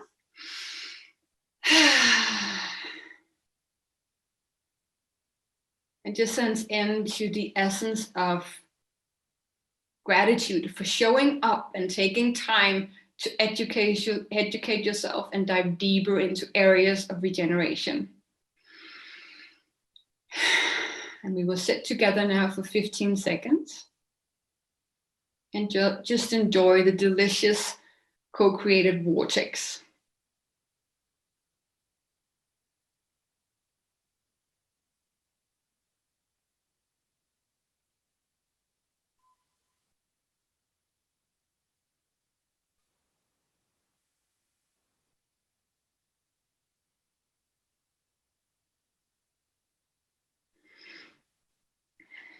Okay, and I will stop here for a second so we can all sense each other. If you put your screen on a view where you can see everyone, and we will take 2 minutes just to reflect in silence and in solo. Where could you start to reclaim what you feel we've lost collectively up until now?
So later in the session, you will also have the opportunity of meeting some of your peers. But I'll now continue with step 2 of this session, which is how can we cultivate a humble, curious attitude towards nature's intelligence, and how can we learn to tap into that in how we lead and how we live our lives? And what can we really learn from the 3.8 billion years of R&D and experience that is available to us? So in our book, Giles and I talk about the essence of life and the key principles of nature's intelligence. We're referring to that as the logic of life. And there are 7 key principles that we believe is the essence of how life thrives. Life creates conditions conducive for more life to thrive. Life is constantly changing and never responding. Life thrives thanks to strong relationships, thanks to strong level of or strong degree of diversity in its ecosystem. Life thrives thanks to a cyclical and rhythmical process to life. And life is a constant flow of energy and matter, of input and output. And life is a big interconnected 5D living systems field. And this logic of life is infused in how Giles and I believe that regenerative businesses does business, and how companies, organizations of the 21st century and need to embed that into their DNA for them to thrive in the future. So the regenerative business DNA that I will briefly talk you through, so you have that as a framework you can tap into and explore more in your own time, sits on the logic of life, on the essence of nature's intelligence, and consists of 3 main elements: living systems design, how do we design our products and services? Living systems culture, how do we create thriving cultures where people come alive and ecosystems thrive? And the 3rd dimension is living systems being. What is the regenerative way of being in tune with life? And through those 3 areas is an oscillating energetic dynamic of 2 main oscillating energies constantly going together that is key for regenerative practitioners to tap into. Self-awareness in an oscillating dance with systemic awareness.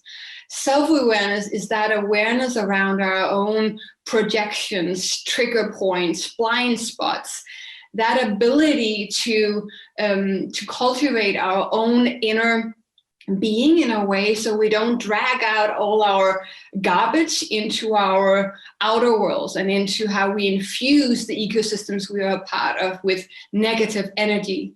But it's also an important component to have that systemic awareness. What systems do I sit within, and what systems do I interact with in my daily life? That another energetic energy that is pulsating through the regenerative business DNA is the oscillating energy between convergence and divergence. Divergence is fundamental for us when we are opening up, exploring, diversifying, experimenting, that kind of rhythmic energy, almost like a laboring woman who is going through contractions of expansion and extraction, or expansion and going inward, going outward and going inward. And how can we have that inhale and the exhale? And how can we be aware of all the time at the back of our minds, having that understanding that that's how life works, of going out there, being really extrovert and getting input from other people. But then we need that energy of convergence. We need to ground things. We need to consolidate. We need to bring the pieces together for our projects, for our lives, for everything to thrive, and to be in that state of flow, that state of emergence. So how can this image of a river flowing through the constant oscillating energies of divergence and convergence be something that we take with us when we go through our days? So very quickly, living systems design is all about how we produce our products, systems, services, etc. That's where the regenerative practitioner is tapping into cradle to cradle, circular economy, biomimicry, tapping into the patterns, the principles, the forms, the functions of nature. This is not what today's talk is about, but this is something for you to dive deeper in if you're not familiar with this yet. The second component is all about how do we as regenerative practitioners create really thriving, nourishing cultures, and how can we tap into the intelligence of nature in how we create responsive, resilient living systems instead of very mechanistic, rigid hierarchies that are not geared for the world of the 21st century, where we will have constantly new systemic shock coming at us. We are living through a major systemic shock right now. And I already see now that the companies that are thriving the most through the COVID-19 pandemic are those that have an inbuilt resiliency into their supply chain, into their organizational design, and are tapping into the logic of superorganisms. So how can an anthill be transported in case it's flooded further down the river in under half an hour, collecting all the eggs, making like a draft or a little ship by binding ants together, flowing down the river, setting up new camp elsewhere? How can we tap in to how superorganisms in nature are functioning, constantly sensing into their environment, having very clear feedback loops, not rigid rules, but simple rules, self-organizing principles, and having that inbuilt elasticity in how they operate and constantly sense and respond. What can we learn from interconnected ecosystems? The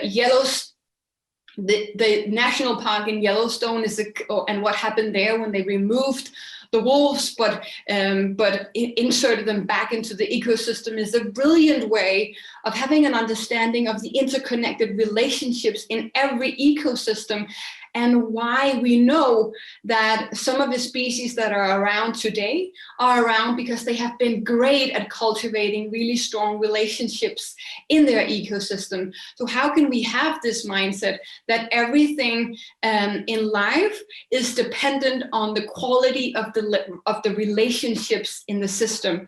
So the human body is not divisions.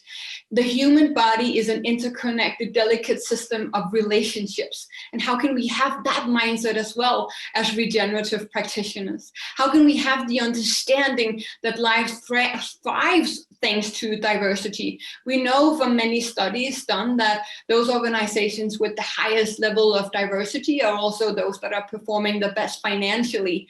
Again, it's a simple principle of life, but we need to be able to tap into the friction that diversity is inevitably bringing along, and we need to be able to deal with those tensions instead of shying away from them and constantly staying within our comfort zone, collaborating with people we already know, instead of bringing in that change agent that could help us see things in new ways. So how can we create edge effects, and how can we learn from the principles of permaculture? I live on a permaculture farm in Portugal, and it's amazing to witness the ecosystem at play. And instead of a monocultural approach to life, where we just inject more and more fertilizer for the ecosystem to be able to have some kind of productivity, where we deplete our ecosystems completely, how can we instead have this polycultural approach to how we develop really strong organizational cultures, where we are not shying away from the friction that edge effects, another concept from permaculture. The edge effects are when two cultures in an ecosystem is colliding. And that is also where the diversity and the richness and the vitality is the highest. So how can we embrace that more into our lives by opening our hearts more to what the diversity requires from us as human beings? And how can we have this understanding that this image you see on your screen is true for everything in life, that we need to dare open our hearts to a polycultural way of living life. The third element is the essence of why it's important that regenerative practitioners start from the inside out, and that the importance of us cultivating presence, coherence, alignment, patience, abundance mindset instead of a fear and scarcity mindset.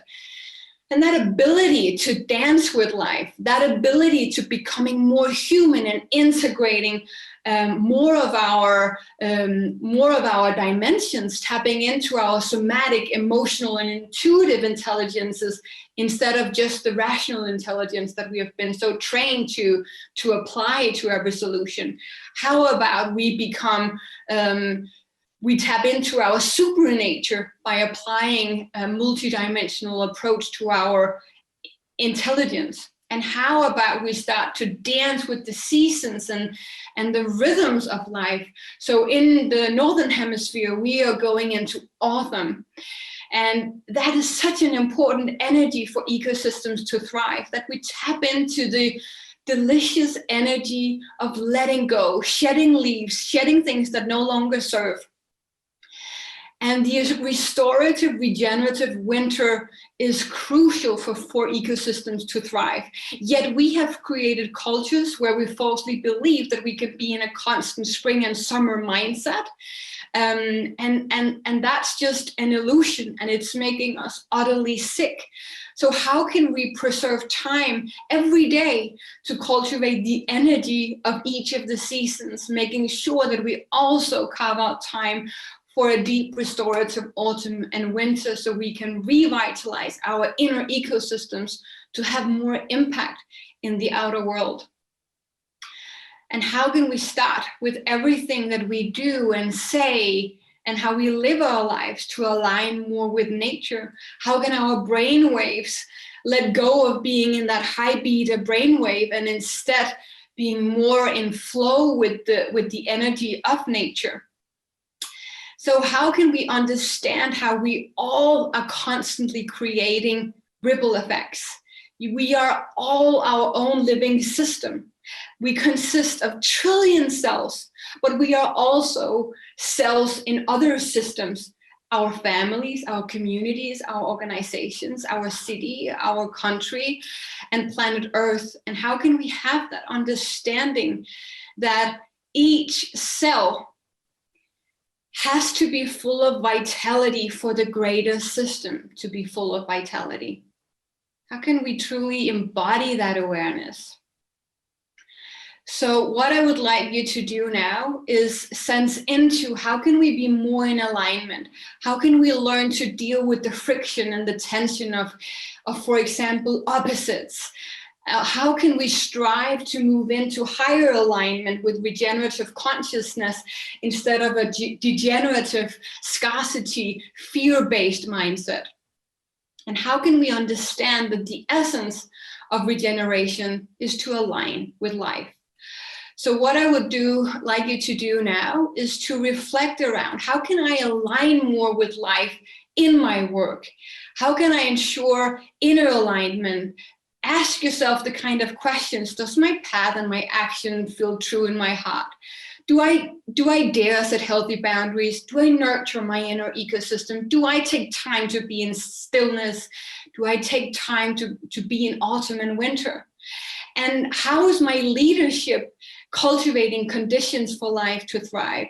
How can I help create safe spaces for people to grow? And how can I notice regenerative acupuncture points in my ecosystems where I can help release stagnated energy?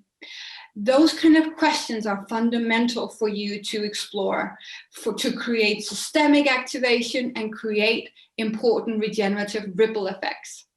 So reflect on that for a minute in your own space, and then we will break you out into groups to explore these questions and what I've just taken you through in groups. So just tune into yourself. What is coming up for you in terms of how could you align more with life in your life?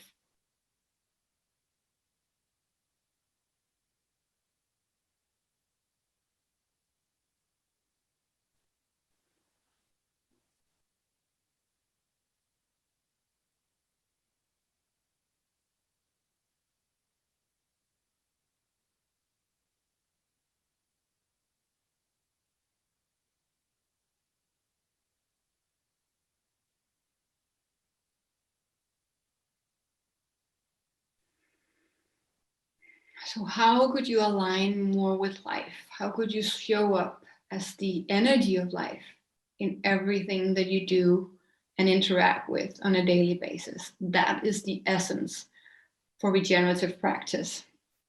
So Tay will now help us by working her wonders and allocating you into groups where you can discuss this and tap into the collective intelligence of that little living system you will now create. So have fun with that, and we will see you again in 7 minutes. Pablo asked a great question. His question for you was, our interconnectedness, isn't it something within us, something we remember? When we think about the growing emergence of conscious consumers, shouldn't we think of reconnecting, reawakening, rather than the term education?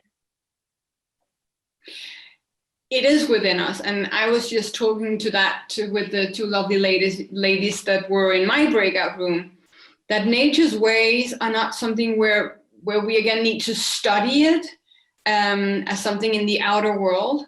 We need to surrender more to the nature and the intelligence within us. I truly believe that the more we slow down and the more time we spend in nature, so many things comes to us intuitively. We just know, and we start to cultivate a knowing that is much deeper than we have, a wisdom we've never been able to access before. And that's also why many of us, I think it's an important pillar in Trey's work as well, to bring leaders out into nature and be surrounded by that wisdom when we start to dive into how can we develop more a higher level of consciousness. It just comes to us when we immerse ourselves in nature, because we are nature. Okay. So Laura, just let me say thank you so much. That was fantastic. Thank you. Thank you, and have a wonderful summit. Excited about announcing this next presenter. He's not going to be with us in person, but nonetheless, he's going to still be engaging us to think through things. This is John Liu. After 15 years as a television producer, and some of you are quite aware of John's work, and a cameraman for CBS News, he began to study ecology, and in the 90s began to create a participatory process around with a number of media companies and broadcasting colleagues in Beijing. And they came up with the creation of the Environmental Education Media Project for China. And that turned into an incredible inspiration and success. He's directed that from its inception, and then grew that to not just China, but all kinds of different areas around the world. He's received many awards, honored for his films and all his restoration work. So now we'd like to welcome John Liu. Hello, I'm John Liu, and I'm really happy to have this opportunity to speak with you today remotely. I'm also very grateful to the Common Land Foundation and the Mustard Seed Trust that make it possible for me to do this work. When I was 26 years old, I went to China. I had the opportunity to help to open the CBS News Bureau and to work for CBS News for a decade. And then I worked for Radio Televisione Italiana and Zweites Deutsches Fernsehen, always as a producer and cameraman. And then something remarkable happened. I was asked by the World Bank to film a baseline study for an enormous development project called the Loess Plateau Watershed Rehabilitation Program. Now this was very large scale. The pilot project was 35,000 square kilometers, so approximately the size of the Netherlands or Belgium. And it was over a number of years, so it continued for 10 years, and about $500 million was invested in this program. And what it was to take the area that was massively degraded where the Chinese civilization had begun and to restore it to ecological health. And when I first went out there and saw the degree of degradation and the degree of difficulty, I was skeptical that you could actually restore something that was so fundamentally destroyed. And this was also the point of view of most of the people who were engaged in the work. But it was very scientifically analyzed and very systematically implemented. So even though I was skeptical, when I went out there, I began to understand what was going on in restoration, and I began to study it. And so I ended up spending quite a lot of time in universities and research institutes around the world, getting fellowships to continue to study this. And I made a number of films that went on to the BBC and elsewhere. And ecosystem restoration emerged from a very obscure and kind of theoretical field to something which is very practical and that we can do. What I was learning was that biodiversity, biomass, and accumulated organic matter are natural principles from evolutionary development. So there's always more biodiversity, always more biomass, and always more accumulated organic matter in naturally evolved succession through evolution. When I first got to the Loess Plateau, I found a completely degraded landscape.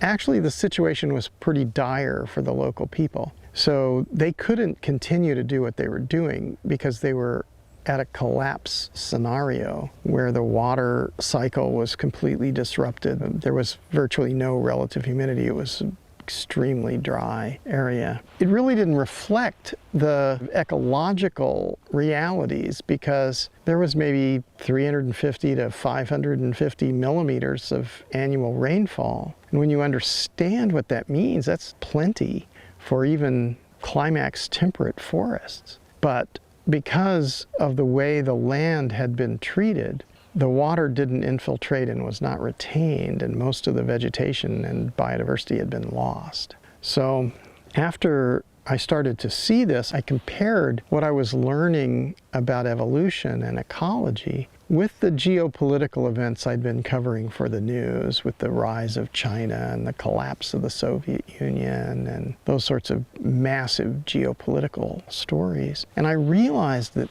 no one will remember the people and the things that we think are so important and that are being covered by the news. But the quality of life for all life in the future will be determined by our consciousness and our actions in terms of protecting and restoring landscapes on the earth. So I stopped doing journalism, and I have devoted myself to understanding and studying and documenting and communicating about ecological function on a planetary scale. And I've been very fortunate to have a number of graduate level research appointments with very important different institutions around the world, and I've been able to go to 90 countries around the world and all continents and see how the natural ecosystems function and where are the degraded landscapes on the earth. At first I was working a lot with the World Bank and the British government and the Global Environment Facility and various parts of the United Nations system, and I saw what they were doing, and I documented what they were doing, and I analyzed what they were doing. And at some point I realized, even though we know how to do this, it takes too long with this institutional framework, and we're not reaching everyone. And so I really wanted to see whether there was a way to engage very large numbers of people in this effort, and through this address some of the larger historic systemic problems that we have. And I knew a lot about ecosystem restoration. You can go and see my films like Lessons of the Loess Plateau or Hope in a Changing Climate or Green Gold, or more recently we have just participated in something called Kiss the Ground. That's on Netflix and now on public broadcasting system in the United States, PBS, The Age of Nature. In the first episode, Awakening, they profile me and my work in China and elsewhere, mainly in China. And in one of the fellowships that I got to the Rothamsted Research Institute, the director said, "You must go to Africa." And I had this opportunity to go to Africa, and I went to South Africa and spoke to the Global Environment Facility, to the ministers of finance and ministers of environment from all over Africa and all over the world. And then I went to Rwanda, Tanzania, and Ethiopia. And especially in Rwanda and Ethiopia, the results were very interesting because this was back in, I think, 2005. And when we were able to present very clearly the experiences in China, the people in Rwanda and Ethiopia especially understood it. And they said, okay, that's wonderful, let's employ that here. And so they changed their laws and they began to restore landscapes at large scale. And now there's 15 years of data on this, so you can actually go and see what the results are. And the results are measurable. So you're able to lower surface temperatures on the surface of the earth. You're able to restore vegetation and restore soils, microbial and fungal aspects of soils, and biodiversity. You can bring back biodiversity. The legacy genome is often waiting to reemerge if the conditions are right. And the people's lives are better. Their work connected to this is meaningful instead of being about moving, buying and selling things or out-competing others or trying to separate themselves from people who are less fortunate. As I saw this, I thought about the speed with which large-scale restoration was taking place. I realized that we're going too slow. And we're not engaging everyone in the effort. So I wanted to find ways to have everyone participate.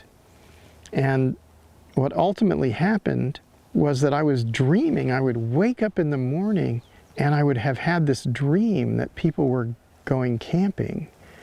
and they were waking up and having breakfast, and then they were happily going out and doing restoration activities, and in the evening they were telling stories and playing guitar around the fire. And I just thought this was a kind of romantic dream, a vision. I didn't believe in it, and I thought I'd been making films for such a long time and about restoration, and few people watched them, and few people really, some people, it's not like nobody saw it. It made an impact, but it wasn't like it was a blockbuster and everybody suddenly turned and said, that's what we have to do. And so when I had these dreams, I didn't actually think people would necessarily respond, but I kept having this dream. So I kept waking up with the dream of people going camping and restoring the earth. So I wrote about it in Permaculture magazine, I wrote about it in the Cosmos journal, and I wrote about it on social media. And suddenly tens, and then hundreds, and then thousands, and then tens of thousands of people started to basically say, well, we're having that same dream. We agree with that. And this was quite interesting to be in such a position, because I realized that this could happen. If we can imagine it, we can do it. So we started talking about creating ecosystem restoration camps. And back in 2016, we began to discuss it on social media with tens of thousands of people. And there was a lot of opinions and a lot of things back and forth, but it seemed like there were quite a few people who would be willing to participate in this. So we said, well, who would share to make this happen? Could we all share 10 euros per month, which would be about 120 euros per year, which is really just a couple of cups of coffee a month at the going rates now. And so when 1,000 people pledged to give 10 euros per month, then we created the first foundation in the Netherlands. Now there are two foundations. One is in the Netherlands and one is in the United States. And there's also plans for other foundations in the UK and elsewhere to be able to accept donations and provide tax relief for people who have too much money and want to get a tax deduction. They can give money to these nonprofits. And then that money can go to ecosystem restoration camps around the world. And what's happened in the years afterwards, we've gone from first building these foundations and creating a team to promote this, to building the first camp in Spain, to building the second camp a year later in Mexico, and then in the third year to have 21 camps, and now to have 37 camps in 6 continents, in places like Guatemala and Kenya and India and Thailand and Brazil and Morocco, Somalia, Egypt, etc. So in each of these camps, it's possible to make breakthroughs. And if breakthroughs are made in any of these camps, then all this information goes all over to the other camps, like a mycelial network. And it also empowers people who generally are not the experts in the field. They're the people who have lost their livelihoods as small farmers, and many of these areas around the world are being deserted as well as desertified. So they're in Spain, the first camp was made in what's called territorios abandonados, where the young people have all left to go to the urban areas, and the old people have rather destructive traditions of using tillage and chemicals and so on in agriculture, and the place is just pretty dry and destroyed. So what we found is it's possible there to bring back young people who are interested in restoring these areas, and it's a great way of life and it's a lot of fun. So this is now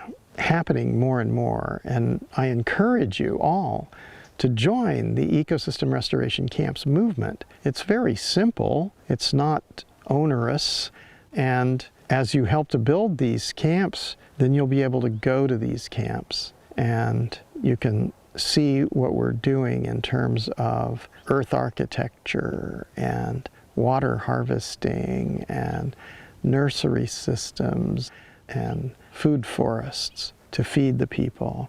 And this is all done by self-organizing, self-governing, autonomous camps around the world. So that the main thing that the foundation is doing is to link them all together and encourage them. And when they need financial support or they need knowledge, we can help to provide that. And if they need, say, specific volunteers, trainers, permaculture designers, or natural building experts, we can arrange to work together with the local camps. In order to do that, we can also film this, and it can be used around the world. So these are all the things which are happening now. And I can tell you, the people who go to camp, they really have a good time because it makes sense. Suddenly, we're all doing something that we understand why we're doing it, and we have this shared intention. We all know that we want to have a fully functional, biodiverse Earth, and that we want to make sure that our children and future generations of life of all kinds have a high quality of life. So this is a way in which we can do that. We may even be able to change the economy, because gradually as we do this, we start to see, oh, the water comes back and the vegetation comes back and the natural weather regulation and climate regulation comes back. And when that's measurable, when that's possible at scale, then it's impossible to deny that that's more valuable than buying and selling things that end up in the trash. And so we think that ultimately this will have a really big effect. Plus, maybe we can address the refugee question and the question of the homeless and the hungry. And we can give people basic incomes and meaningful work and make sure that they're healthy and in a community that cares for them. So these are all the various ideas, and everyone has a role to play in this. It's not just that you have to go out and work in a camp. You can help to support the camp's movement, which will create yet more camps all around the world.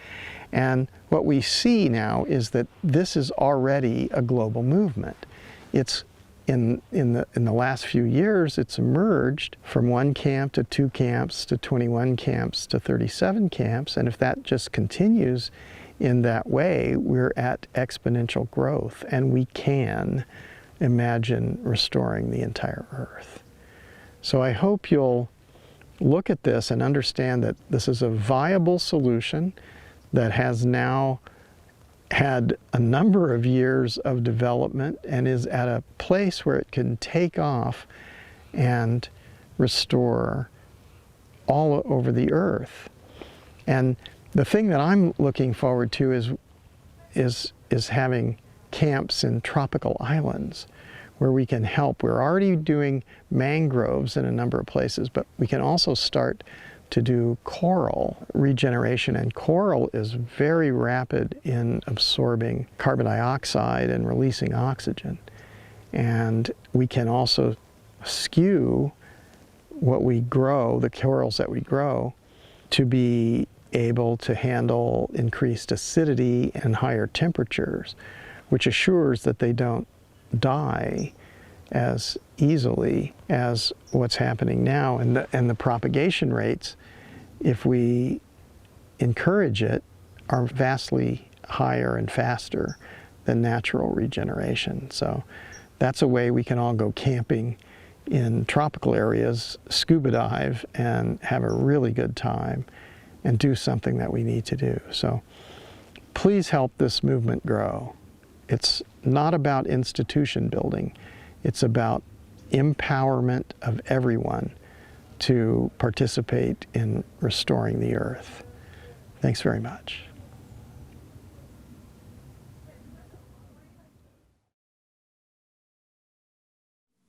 So thanks everyone. And of course, as all the comments came across, incredible interaction and engagement from everybody on how inspiring John Liu's story is and everything that comes with him empowering and inspiring all these camps. So thank you for all that. And there seems to be from Slane is in the house doing some chatting with everybody, and incredible to see.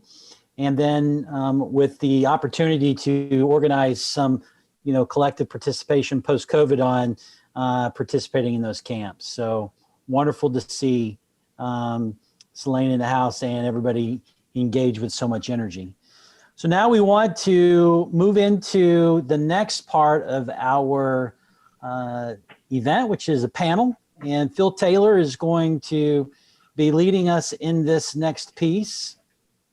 And I think, Phil, are you here? Yep, we got Phil I'm here. Hey, All no, right.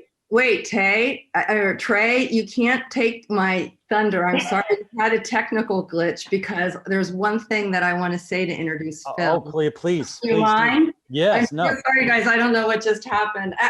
And I don't know what you just talked about, but I did want to say, backing up a little bit, that one of the things that John said in that video that was just amazing to me was the quality of life for all life in the future will be determined by our consciousness and our actions in terms of protecting and restoring landscapes on Earth. And I really just wanted to emphasize that with everyone today, because that so beautifully sums up why the Regenerative Rising team has felt so passionately that the first of this 4-conference series of moving from the why to the how has to start with each of us. So thank you for letting me back up and say that. And I have one thing to say. I think you already introduced Phil, so let me just say this. There once was a poet named Phil, a global ecologist with incredible will. In land, sea, and field, with heartwarming zeal, he toiled until all, even humans, were healed. You're very kind. That's an amazing introduction. Thank you, Elizabeth. Yeah, I'm delighted to be hosting this panel. Do we have all of our panelists currently online? We have Dave and John. Okay. I'm happy to get rolling, or just wait a minute. I'll defer to you. What did I miss from Elizabeth? A beautiful poem about me. Geez. That's what happens when you show up late. Yeah, your poem's coming in. I'll put it in the chat. You don't want to miss it, John. You don't want to miss Yeah, send it over. It's too kind. Yeah, I appreciate that, Elizabeth. Well, Yeah, you can go ahead, Phil. Go ahead. Okay, let's do it. So first of all, welcome everyone to this exciting panel entitled Harnessing Your Passion, Turning Thought into Action. I'm Phil Taylor, co-founder and ED of Mad Agriculture. I'm really excited for the panel and our guests, Danielle Nierenberg, who will be joining us soon, of Food Tank, Dave Vetter of Grain Place Foods, and John Fullerton of the Capital Institute. First off, I just have a great deal of respect for everyone on the panel. Over the years, I have looked to each of these individuals for guidance, yet I've only had the pleasure of knowing Dave Vetter. Grain Place Foods has been and is a radical beacon of change and hope in rural agricultural society. And we use that model to help decommodify food systems in the Front Range of Colorado. And I just really appreciate his work and his team over the years. Food Tank has hosted some of the most important gatherings and community dialogues shaping the food system. And some of my earliest learnings about regeneration have come through their online conferences. And then John's white paper on regenerative economy, has really helped us at Mad Agriculture give shape to our new perennial fund, which is a radical transition loan for farmers transitioning to regenerative organic agriculture.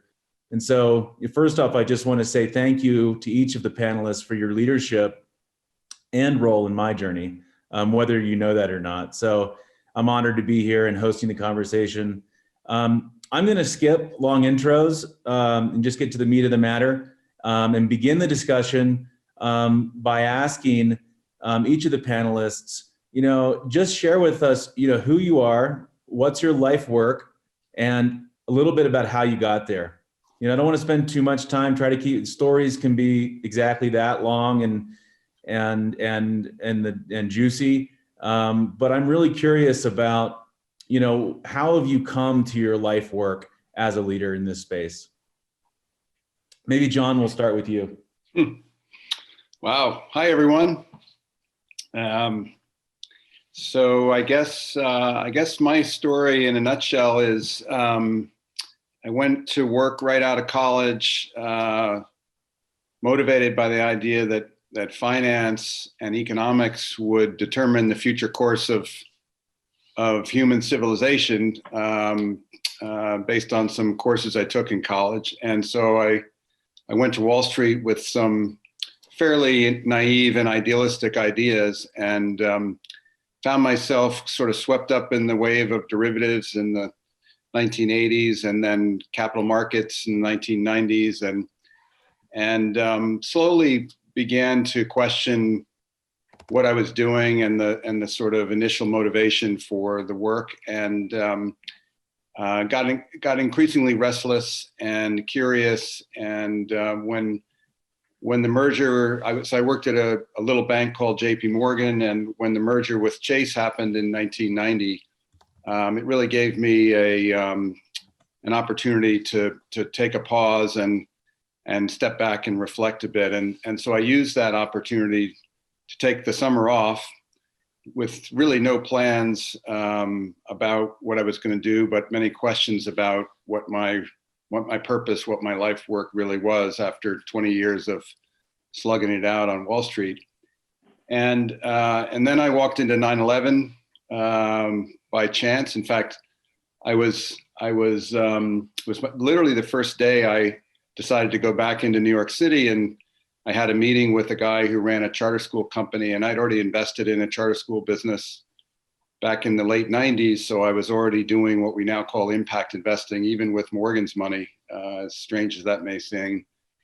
And I had a meeting at 9:30 in the morning on September 11th downtown. So I was right there when that all happened, and that kind of pushed me into an even deeper kind of think period, and spent honestly years questioning what my purpose was, what my life was meant to be about, and why I was no longer content with being a successful banker. And started reading a ton of books, and discovered people like E.F. Schumacher and then Donella Meadows and Limits to Growth, and came to learn that everything I thought was true about our economic system and about capitalism was only partially true. It wasn't false, but it was only partially true. And that it had some fatal flaws that were actually the root causes of the destruction of the planet. And it was all these smart young whippersnappers like me who thought they knew everything that was actually driving our society off a cliff. And then the whole inequality issues began to become more pressing, and I just basically concluded that my 20 years on Wall Street was really just training practice, a training program for participating in this monumental rethink of economics and the role of finance in it. So that's pretty much my story. And I founded Capital Institute in 2010, really because there was nowhere to go to explore these questions at the level of depth that I thought was necessary. So yeah, I've found my life work. It's sort of crazy. I'm fortunate to have the freedom to explore the really big questions and the impossible questions that most people don't even ponder, because it sounds like boiling the ocean. But that's my story. I'll leave it at that. Great to be with everyone today. That's great, John. We'll circle back to some themes that you touched on there. Dave, I'd love to hear from you. You know, what's your life work, and how have you gotten there? I think you're on mute, Dave. There you go. You're live. I just got out of the combine a couple minutes ago. So I guess I have to go back to when I was a small kid on the farm, because my dad drug me around to county fairs, state fairs, and threshing bees and stuff like that with a whole table of displays on organic and sustainable agriculture. So that was my experience as a junior high kid, and that kind of stuck with me. And in college, I got diverted from a trail toward medicine.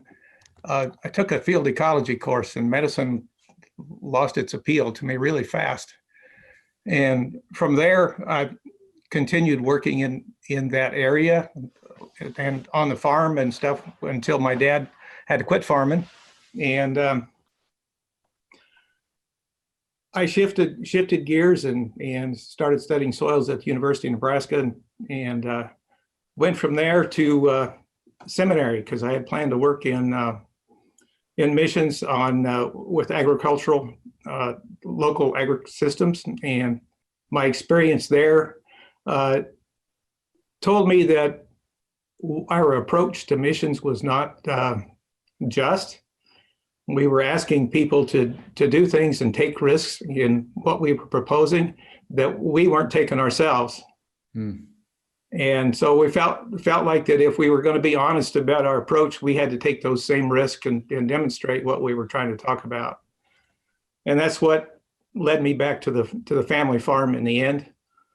I was fortunate enough in seminary to get involved in an experimental program that allowed me to pursue things in agriculture along with the aspects of ministry. So that was a nice fit. My advisor in that program was Fred Kirschenman. And so we worked together for a number of years and still do from time to time. And that's kind of what got me started there. But I really saw through my work there that the only way we could treat people around the world, our friends and neighbors and those that we don't know, with justice was to respect the environment and to honor our soils. And so that's been the focus of what we've been doing ever since. And when I came back to the family farm, one of our major objectives was to see if we could develop a management system on the farm that made it self-renewing and self-sustaining as much as we could without being dependent on outside inputs. We've been working with that for about 20 years now without buying anything from outside, and continue to see some improvements in our soils. But that also led us in the beginning to try to develop markets for other farmers to see if we could encourage them to take a different management path. Fortunately, we have several in the area now that are doing that. So. Yeah, I think I can attest. I was at Dave's field day last year and have put my hands in a lot of soils across the world. And those were some of the finest that I've seen in Nebraska. And so great job. I want to just point that out. It was a real treat to be with you on your land. Danielle, I introduced you. I'm glad to have you here. Food Tank, we haven't met before. Food Tank, has been a really important place for my own growth over the years, and I've appreciated your leadership. And so this first question at the panel is kind of wandering through and exploring is, can you tell us a little about who you are? What is your life work? And, how did you get here? Thank you so much, Philip. And I apologize for being late. I was finishing up a podcast, and so I apologize.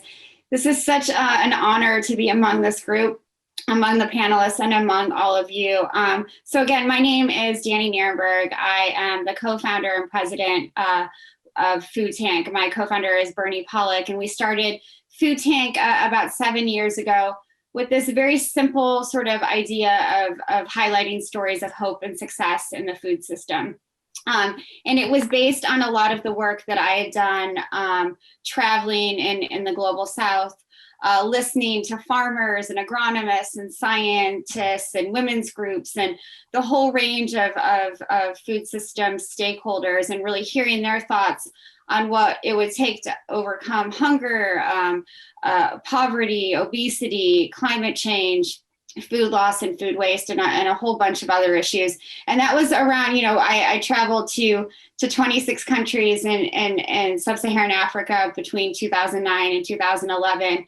And while I had done on the ground work before and had been a Peace Corps volunteer, I was kind of warned. I'd been to the continent of Africa before, but I was kind of warned that, you're going to see some bad things, Danielle, and it's, you're going to not come back with a lot of hope in your heart. And I came back with exactly hope. I came back with a lot of excitement about what I was seeing on the ground, projects and innovations and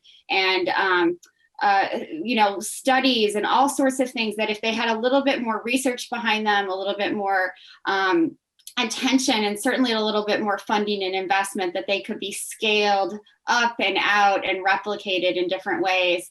And during that time, I was working at an environmental organization in Washington, D.C. It was where I went right after graduate school. I studied at Tufts at the School of Nutrition and their Agriculture, Food, and Environment program. We always called that the hippie program. It's where I met and learned a lot from Fred Kirschman, who I know is such an inspiration to so many of us.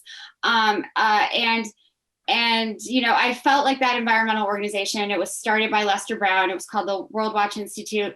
If you'd asked me when I was 16 years old, where I wanted to work, I would have said there. So it was always an honor to work there. And I learned so much. But during that time, I realized that, I wanted to go beyond sort of focusing on the problems and really talk about the solution, the variety of solutions that exist to so many of the problems that our food and agriculture systems are facing today. And I really wanted to amplify the work of individuals and organizations who are doing that work. I think so many of us who work in the food system are kind of trying to recreate the wheel. And what we wanted to do as an organization is to, really highlight, spotlight, and again, amplify. To give you a little bit more background, I grew up in a very small town, or at least it was small when I lived there, called Defiance, Missouri. And my parents were those city folks who moved to the country to try to raise their kids in the fresh air. And looking back on it, I had this very idyllic childhood. We didn't have a lot of money, but we had a huge garden.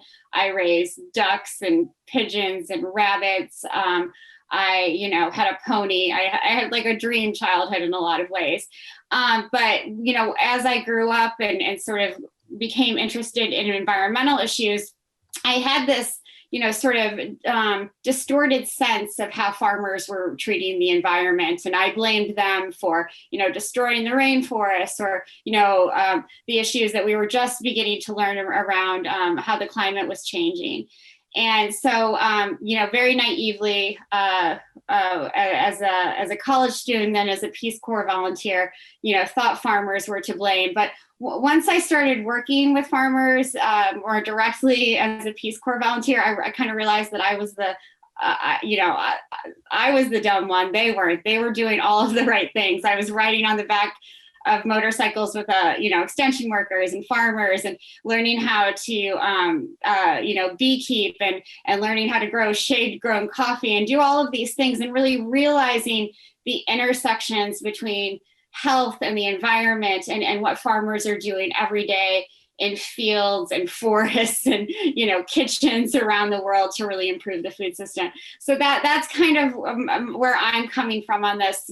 I always like to say that farmers know best, no matter what size or they are or what they're growing, because they have taught me so much, and I've learned so much from what they've been able to do, whether it's in Iowa or Mozambique. And so it's again a real honor to be at a conference where so many people are involved in creating a regenerative, restorative, more inclusive food system that can really not only nourish us all, but really nourish the planet. So thank you again for having me, and I apologize again for being late.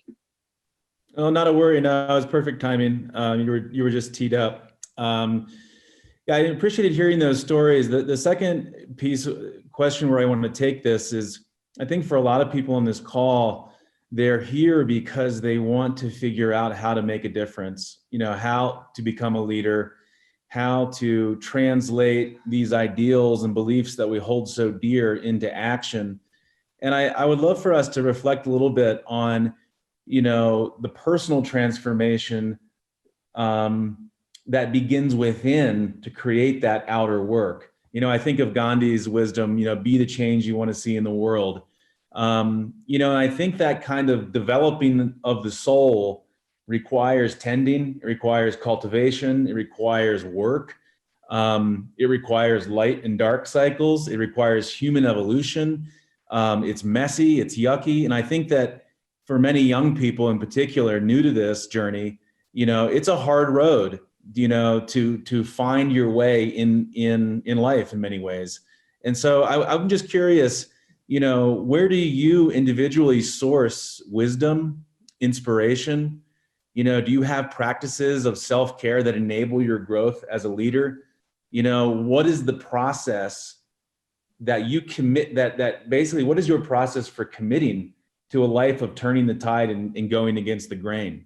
Like, are there, I heard some things, mentors, Fred Kirschman came up. I heard, containers for growth, like being at World Resource Institute, that was a container for growth.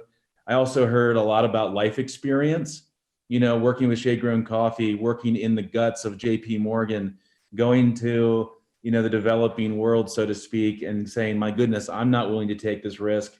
What are those sort of pieces of your own process and journey that might be nuggets of wisdom for others that aspire to be leaders and change makers?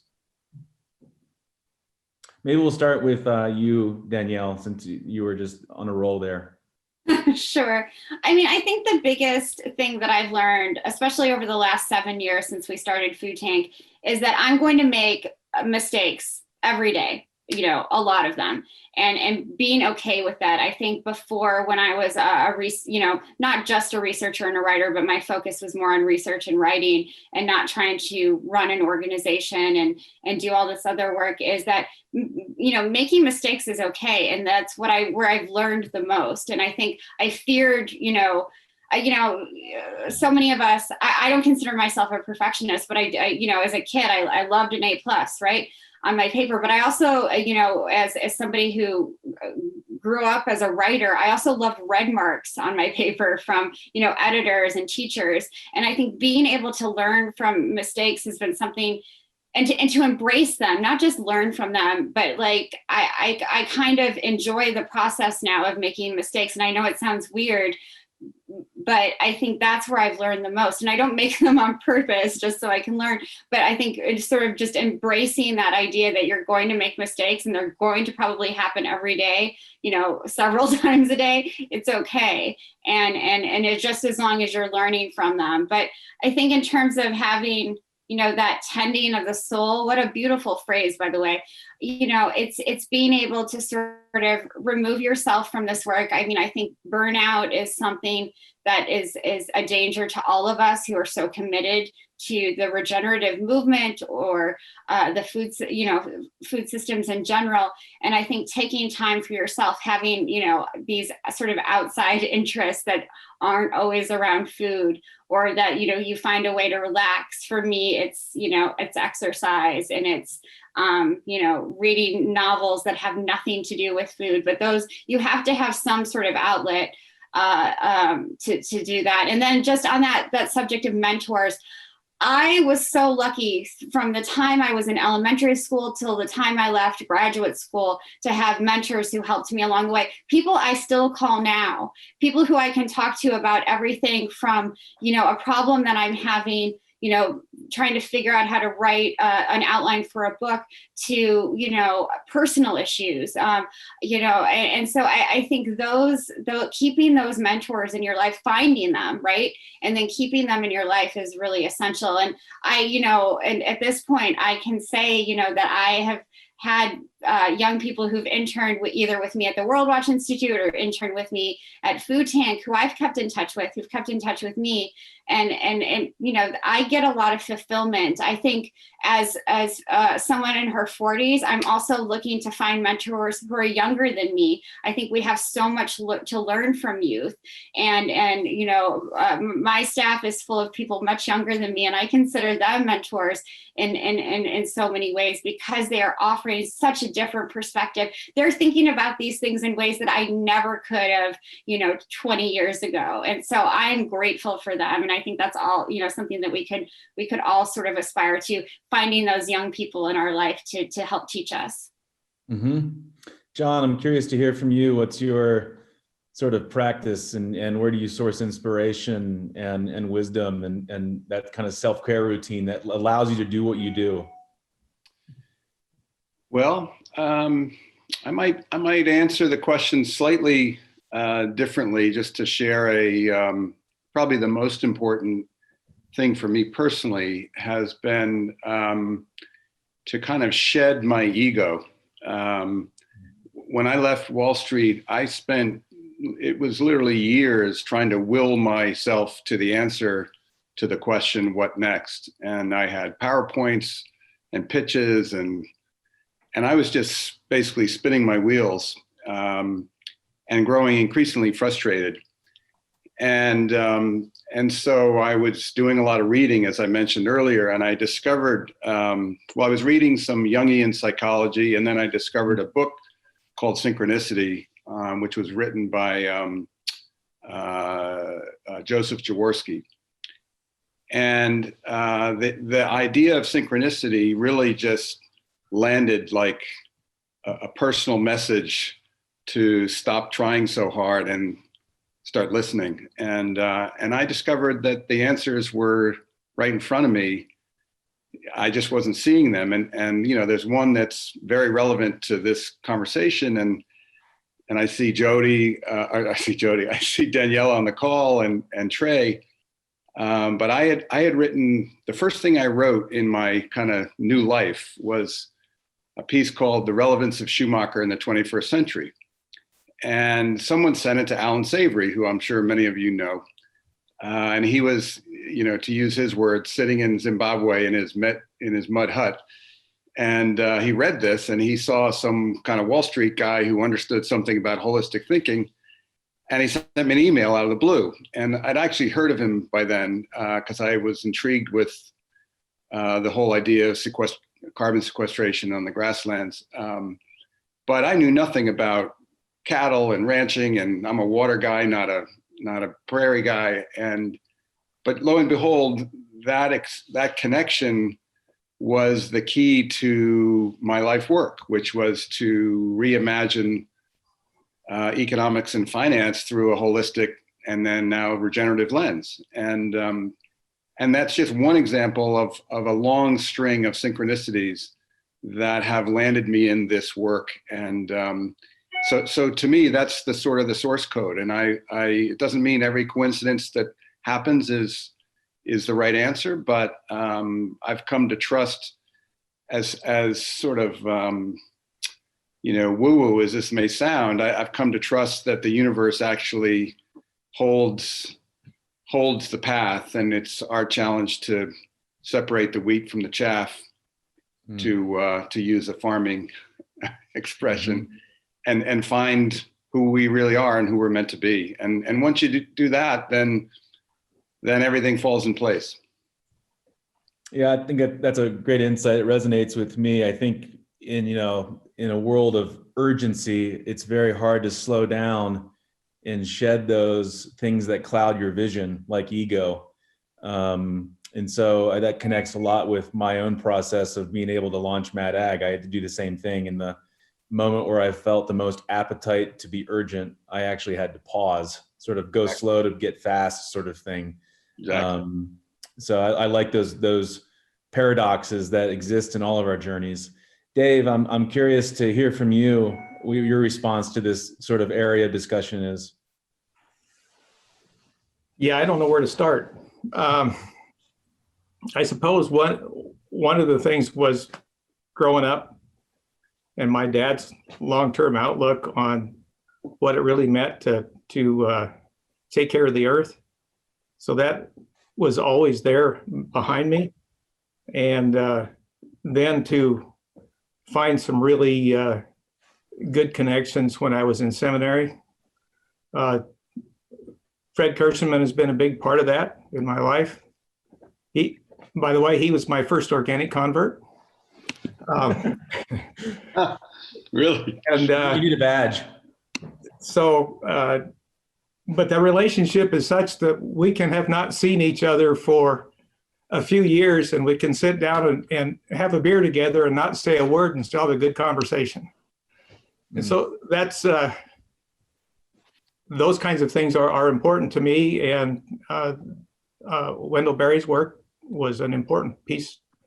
And I got to know him in the mid 70s, and we've kind of stayed in touch since then. So there's a period through the 90s, if I needed a shot in the arm, I just went and worked with him on the farm for a while. That rejuvenates anybody.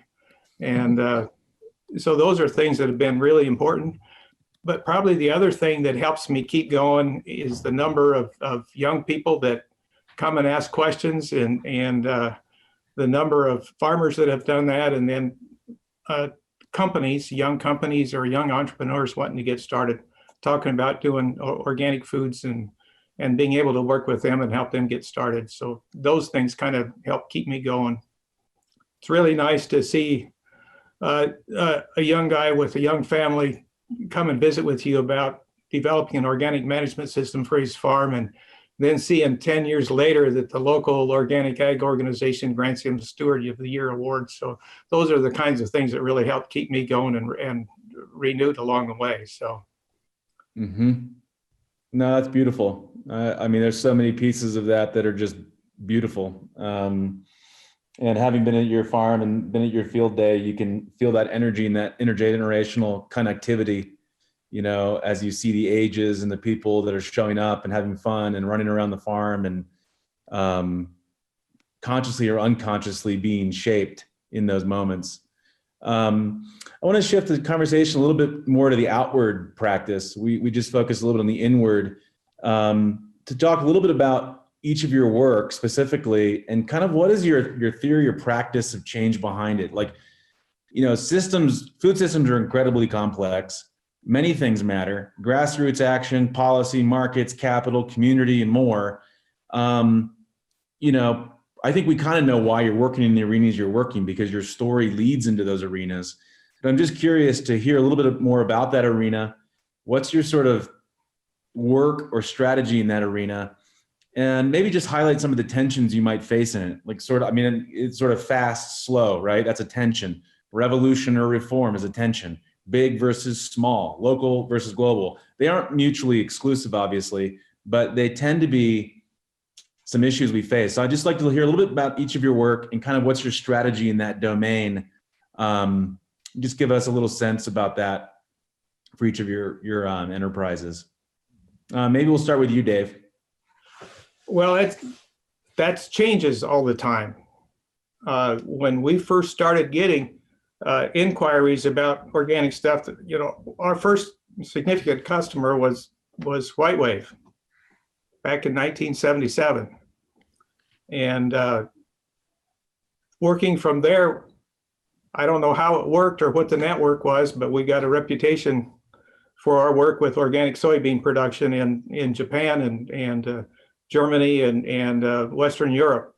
And so it was the export to global market that really helped us get going and to help bring more farmers around to do that. And that's changed. We have I think 2 foreign customers yet, but we haven't really exported much to at all now for probably the last 25 years. Yeah, but Dave, could you for probably 90% of our market. For people unaware of Grain Place, could you fill everyone in on what Grain Place Foods is and does really quick, so we can understand when you say import, export, what's going on? Grain Place Foods was an outgrowth of our farm realizing that we had to generate more value if we were going to make a small farm work. When I came to the farm in 1975 and we started converting it to an organic management system immediately, we were probably 1/3 to 1/2 of the average farm in the area. Now we're probably somewhere around 12 to 18%. And to stay competitive with, and to be able to support that farm and the staff it takes for the kind of intensive management that we've got, we had to have higher value markets. And so it was a decision we kicked around for a long time, and my father-in-law finally decided that we would rather try it and fail than wonder if we could have made it work. And so we did that, 1980, and we borrowed nearly everything to start with, and that was 1980. Our interest rates on that first capitalization was 18.75%. So that should have told you right up front that we didn't have any sense at all. But we made connections, and we got lucky here and there, and we developed relationships with a number of people that were, how do I want to put it, as willing to accept risk as we were.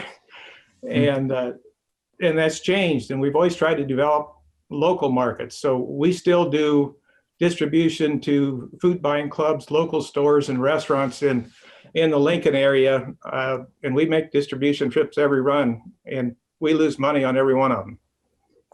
But that's an investment we kind of feel like we need to make if we're ever going to make some changes in our local food system. So those are one of the things that we keep doing. But we've also gone to higher value added products and doing some things that are a little bit different and unique in order to be able to pay farmers more. And we tie what we work with farmers to our customers. Organic corn, for instance, typical price right now is around $6.5 at the farm. And with our customer base and a group of customers, we can pay $9 to farmers. So we do that. And trying to do all we can to encourage them on the financial side of making rotations work. But the investment's greater, but a well-developed rotation also reduces risk. And yep. And it keeps saying it's a changing thing all the time. Yeah, it's amazing. I mean, just being at Grain Plays last year, you know, it's fascinating to see the your place is sort of like an hourglass in the food system. You have all this network of farmers that need access to market up here, yet have no way to access it. And so Grain Plays is this hourglass of aggregation, distribution, cleaning, sales, value add, and then you release it out into this really diversified buyer, you know, community. And it's cool to see you making those connections. Even, you know, Dave walks the floor at Expo West, and if you've been to Expo West, I know Carlotta's on the call, that place is like a party. Hopefully that happens again soon. It's just really cool to see those kinds of connections across generations, across brands, and watching supply sheds get rebuilt with regeneration from, you know, soil to shelf to consumer. Danielle, curious about what your kind of theory of change is with Food Tank and how you see that creating change in the world, and what are some of the tensions you face in that area? Yeah, I mean, I'm going to be honest, I still don't even know if I understand what theory of change is, and I've been like trying to figure it out for 15 years. But I think one of the things that Food Tank is trying to do, and what we started off doing, which was very important to me, and I think different than what a lot of other nonprofits have been able to do in this space, is, you know, build a platform for amplifying the work. You know, amplify is a word that you'll hear from me over and over again. I mentioned it, you know, probably 20 times already. Amplifying the work of the organizations and individuals who are working so hard in so many different ways to better the food system. And, you know, we at Food Tank have often called it a broken food system, but it's probably, you know, if we're talking about our industrial food system, it's working the way it was, you know, set up to be. What we're sort of suggesting is that we need, you know, a different kind of food system, one that, you know, creates better access and affordability, that addresses racial and social injustice, that, you know, produces food that nourishes both people and the planet. And so there are so many organizations who are working on different aspects of that. Our job is to amplify what they're doing. And we do that. And, you know, we have a very robust news website where we're publishing interviews and articles, you know, 2 or 3 times a day. We've produced reports and books. A big part of our work has been convening, you know, pre-COVID and still post-COVID for the last 7 months. You know, for a lot of that, I was interviewing experts in the food system twice a day on our live stream, getting their thoughts on how COVID-19 was transforming the food system, talking about different issues around workers, obviously, you know, around farmers, or obviously around restaurants, et cetera. So that, you know, amplifying this work and getting it out to as wide an audience as possible, both domestically and internationally. But I think one of the biggest things for me, and the thing that I often get, you know, most criticized about from both, you know, whether it's the right or the left, is this idea of having uncomfortable conversations and bringing people who normally wouldn't even sit in the same room together to you know, to be on stage or to be on the same panel, to talk about issues that are uncomfortable to talk about. You know, how do we address reparations in the food system? How do we create better access? How do we talk about food apartheid in a way that, you know, is constructive? And so, you know, again, Food Tank gets criticized for talking to CEOs of corporations in the same breath as we're talking to food justice advocates. But I think it's through those uncomfortable conversations and you know, having real, blunt, honest, open dialogue and realizing that these issues are very gray, that there's, you know, no one size fits all approach. There's certainly no silver bullet. That, you know, that's the way to get where we need to be. We have to bring more folks to the table. And whether, you know, you or I hate, you know, a particular food corporation, doesn't matter. They're, you know, they're still here. And we have to acknowledge them and figure out ways to either work, you know, with them, against them, or in a way that's constructive. And so that's really, I think I'm not that smart. I don't understand theory of change that well, but I do understand hearing and listening to different voices and how important that is for making the food system better. And if we want real change, I think that's where it's at. Sorry, I could have said that much more eloquently, but I think this is such a great conversation. I wish there were more conversations like this. We're not seeing enough people have these kinds of dialogues during COVID, and I hope we'll have them on too. So thank you. I appreciate that comment. Yeah, there's a theme that you remind me of, which is like the idea of living in the radical center. You know, this kind of concept of finding common ground despite differences. How do we create the containers in which we can have difficult conversations without demonizing each other? That supports kind of a both and movement versus either or. You know, that sort of criticism that we're so apt to in this hyper polarized world that we're living in right now. John, curious, Capital, what are you working toward? What's your practice? What's your change? How are you what's your vision for making a difference?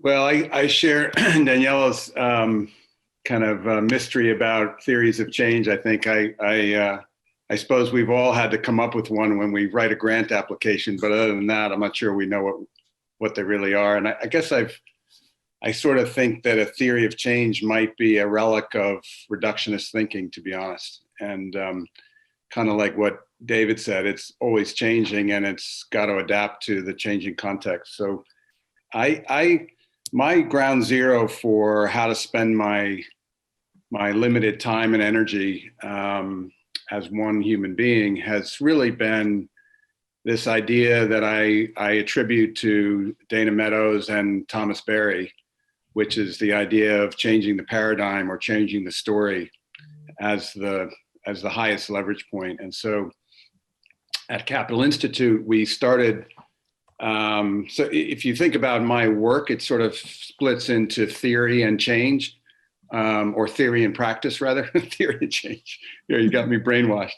Gotcha. The theory part is the Capital Institute, you know, quote unquote think tank. Although I like food tank as a much better term than think tank. But and then my entrepreneurial investment projects, my impact investment practice is my practice part, and it's where I try to put the ideas in test them in the real world and hopefully prove that there's something valid about them. And but all of it is around constructing a new story of how the economy needs to work. And so we've done storytelling at Capital Institute. You know, my dream is that some brilliant storyteller will create some kind of a movie / game / reality show that will allow us to play out in real time, but not on a one-time basis, but a continual basis, this idea of a regenerative economy. And I'm not smart enough to figure out how to do that, but I just think we are so trapped in the old story because it's a 300 years of modern thinking and reductionist thinking that we don't even know it when we're trapped. And I suspect just trying to articulate a theory of change is just one more example of being trapped in that old thinking. So I'm with Thomas Berry. We're lost because the old story no longer works, and we don't yet have a new story. That's powerful. Something like that. I sort of butchered the poetry. No, that's okay. I got the point. I think we all did. I mean, I think that articulation of the new story is such a big theme, of each of our work, and how that takes root and inspires and attracts others, I think is, we can only try our best, and I think we're all sort of at the tip of, a paradigmatic revolution that we're just at the beginning of something big here together. And that's a fun and creative and a tumultuous space. And, I think kind of in that tumultuous space, I'm curious, before we move into Q&A, and everyone just please post your questions in the chat box if you wouldn't mind, if you have questions. Is there any advice that you would offer as people that are successfully navigating this space to young leaders? Where do you begin in translating passion to action? Where does one begin taking those ideals and putting them into execution? I'll start with you, Dave. I questioned your use of the word successful. That was a tee up. I think one of the things you do, if you've got a vision for where you want to go, just find a place to start and do it. I've listened to people talk about stuff for a long time and never do anything, but if you take that first step to do something, even if it's a misstep, that's how you get started. And that's what you learn from. Those missteps are the ones that really chart your course, as long as you don't give up on the vision. And that will be always a moving target, I think. Yep. I confirm that in my own path. I think you shared some truth there.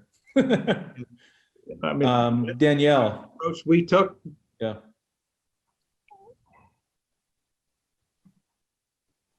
Sorry, I thought Dave had more to say. So the question is my advice for young people, right? I think, young leaders are so much more ahead than I was at their age.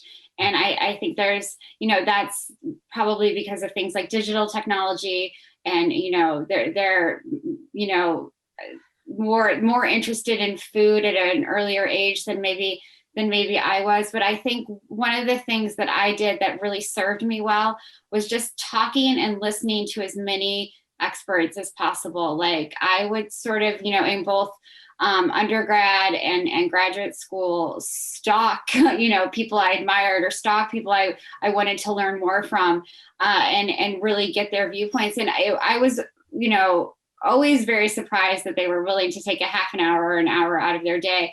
But most people are willing to do that. I do that a lot. Young people reach out to me and say, hey, can we talk about food loss and food waste? And, if you spend 20 minutes of your time doing that, I think it makes a big difference. But I think it's just, listening to folks as much as possible and seeking out those folks you want to understand better, or that you admire, or who you admire, and who, you think you can learn more from. I think one of the biggest things that I learned, when I was younger was I talk a lot now as part of my job, but really listening more, and sort of sitting back and sort of understanding where people were coming from. I think that served me well when I was visiting different communities in the global South, because a lot of those folks, no one had ever come to just really listen to them before. They'd people would come to tell them stuff and tell them what to do, and nobody wanted to listen to what they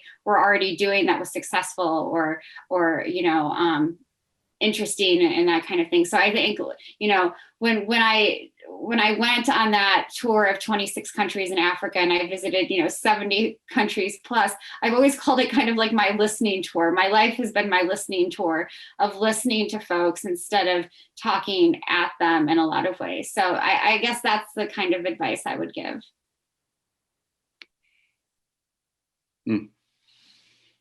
Yep. John? Well, those are two great lists of advice. I agree with everything that both David and Danielle said. I guess the only thing I would add, two thoughts. One is the power of gut instinct.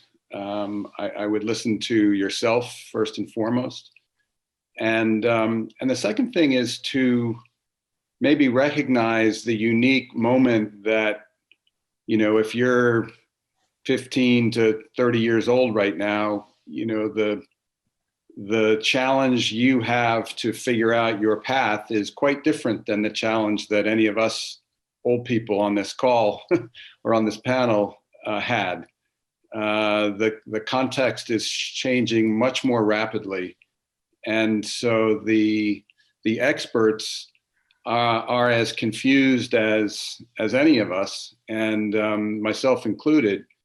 And I do believe there's a new wisdom coming into the world with this next generation that is kind of unique, at least in recent historic, by historic comparison, where the pathways were fairly well laid out. I mean, when I graduated college, it was kind of obvious if you're interested in the economy, you went to work for a bank and you learned about finance. And, now should someone go work on Wall Street? People ask me that all the time. There's no easy answer to that. So I guess I would settle into the discomfort of the tumultuous uncertainty that we live in and embrace it as a unique moment, and not get overly flustered because it's not obvious what the right pathway is, and do what David said, which is just get started. And the relationships you build in whatever you do are likely to be more valuable than whatever the skill you learn on the job. I love that. I think these are all wonderful little tidbits of wisdom and truth that we can all take to heart. John, there's a question coming in for you, which is, you who understand the real invisible hand and the power structures that rule our decaying economic paradigm, do you think that small is beautiful, the Schumacher reference, has a chance? Will the clusters of light that we see emerging around our planet really be able to come together as a world cluster and be that new paradigm we need to preserve our species and live in a thriving world? Easy answer. Am I hopeful? Yeah. So I could talk for a long time about this, but I'll try to be very succinct. I think I'm a huge fan of Schumacher, but I don't think small is the answer.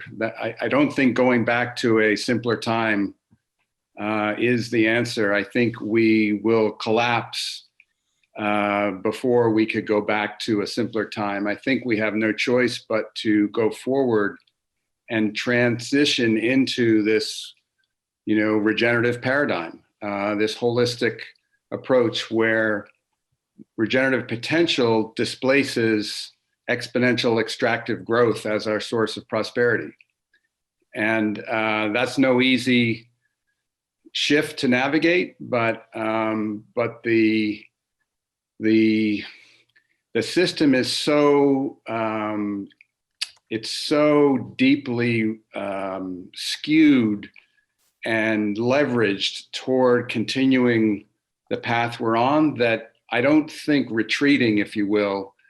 I'm a big fan of Herman Daly's as well and ecological economics, but if we simply say that there are limits to growth, but don't provide a pathway out of that predicament, and it is a predicament, I'm not smart enough to see how things don't just kind of unravel. So we have no choice but to press forward. And the reason I remain optimistic or hopeful, and hopeful is probably a better word, and I'm not saying this to sugarcoat it, I am hopeful, is simply because the worse it gets, the more the pressure, and the more likely it is we will make that shift. Just like if you put a pot of water on the stove and you turn up the heat, eventually it has to boil. If there's nowhere for the steam to run off because the top of the pot is sealed, it will collapse, it will explode. But there is a higher, there's a higher level of complexity, meaning boiling water, that system shifts to. And I think we're living through a similar shift, and it's by no means certain, but I see this regenerative movement compared to a year ago, compared to 5 years ago for sure, when I wrote my little paper, it's extraordinary how fast it's moving. And it doesn't mean it'll be easy, and it doesn't mean there won't be a lot of wreckage and damage that is going to take a long time to heal. But I just encourage everyone to believe in it's not that we need to fix it. We need to see the pathway that the system is trying to move and join in that, which feels like a much lower burden than us all having to fix it ourselves. And that's because the pressure. Dave or Danielle, do you want to respond to that, or add, or perhaps differ? I see it in the basic of agriculture and the care and nurture of soils, that I see limits to the scale of that for it to be done well. I think over time it's going to take more hands-on. And a lot of times the technologies we use to try and address some of those issues is self-defeating in the end. I see a lot of technologies in use today that the negative impact is that their cost to operate and maintain begins to dictate management instead of soil health. And those things concern me when we keep looking at higher and higher technology as a solution to that. We can do some precision stuff, but what does it cost to do that? And then what do we miss when we think we have the answers? Which I don't think we ever do. The only thing we've learned is that we don't know enough to make the decisions we make. I like that. There's a question here for you, Dave, from a guest that says or asks, what can I say or show to my corn and soy conventional farmers to have them even consider a different way? They understandably, argue that it's too much risk, it's too much financial hit, yet they're struggling to feed themselves now. So what makes it workable to change cropping systems and practices? Start small and do it. Every situation is different. So, we can talk about what I've done on the farm here, but I don't think you can take that across the road and necessarily make it work, because there's too many things in there that involves the individuals, the resources available, financial and soil, both of those things, and figure it out. I have neighbors that I heard at a farm sale one time speculating on how long we were going to survive. This was my second year. And the most optimistic neighbor I had was maybe 3 more years. Well, guess who was the only one still farming 5 years later? And I'm still here. And so a lot of people that were really skeptical at what we were looking at in the beginning, now at least are willing to talk. They weren't before. And so it's opened up the door for a lot of discussions. And we finally decided that maybe one of the best things to do was to make our big mistakes out by the highway, because that generated more conversation in the community. So, and that was probably less risky than the speculation. But yeah, it's a little piece at a time. We probably have 25 or 30 farmers within an hour of us now, when there were none when we started. So, but just show that it can be done. I mean, our yield averages on corn are very, very competitive, or exceed county averages. And we're not buying anything other than seed. Wow. And I can assure you, we're growing it at a whole lot less cost than our neighbors when I see airplanes in the air several times a summer. Yeah, no, I think that's telling. I appreciate that. Yeah, lead by example. You know, I think that's you've got to try it yourself, and that goes back to your early story of your mission work. You know, you're called to home to try it. I've got a quick story to share. Yeah, there's something about the farming culture and the ranching culture, though. It's a mystery to me. Many of you will understand it better, but I was down in Chile and visiting a savory hub. And they had these beautiful green pastures, and life was relatively good. And literally across the street in the neighbor's farm was soil, erosion and gray, or rather brown, and it just looked like a wreck. And they wouldn't ask the neighbor what he was doing. They literally wouldn't talk to them. And then one day they noticed some little electric fence up on the farm that was the wreck. So they put electric fence up, but they still didn't talk to the guys to understand how they used them. They just put the fences across the field. And you can imagine how much impact that had, but they wouldn't talk to them. So go figure. Yeah, there's many ways to attract change, I guess. We've invited neighbors to come to our field days and for dinner, and have never had one show up. What's with that? Yeah, what's with that? Danielle, there's a question I think you're best suited to answer, which is, what do you think is most important for our youth to know about regeneration? Yeah, I mean, that's a great question. I don't know if I'm best suited to answer it. I mean, I think that there are a couple of things to sort of unpack here. One is that we're leaving them with this climate crisis. This is ongoing, right? And if we're looking for a food and agriculture system that can address the climate crisis in a comprehensive, systemic and practical way, then regeneration and regenerative agriculture is the answer in a million different ways. And so I think that's the main lesson to learn, but that they can be a part of that movement. They all don't have to be farmers, right? We certainly need more young farmers in this country and all over the world, but they can participate in different ways. And whether it's becoming an advocate or a writer or a storyteller, some of the work that I try to do, and so many of us are trying to do, we're all storytellers, I feel like. They can take part in this movement in different ways. And I think looking, at what's going to happen next week with the US election, we have to build a system where people who are, food advocates are, feel connected to the political system. And, my friends, Marion Nessel, and folks like, Bob Martin at Johns Hopkins, talk about this idea of not just voting with your fork, right, but voting with your vote. And I think if we can, what we've seen happen over the last, 4 years, 3.5 years now, with groups like the Sunrise Movement and, the Gretas, it's not just Greta, but there are a million Gretas in places like Sub-Saharan Africa who are doing amazing things to re-energize a youth around climate and food policy.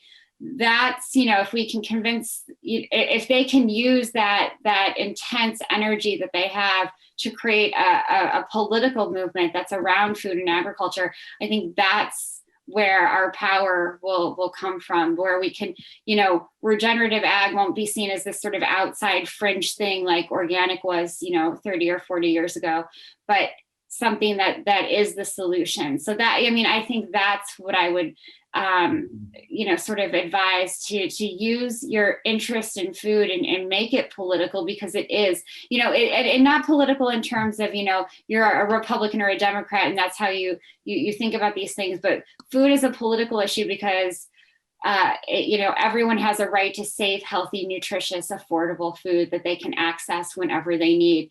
And that should be the mantra of this country, not some of the other things that we've been hearing, whether it's the last 4 years or the last 20 years.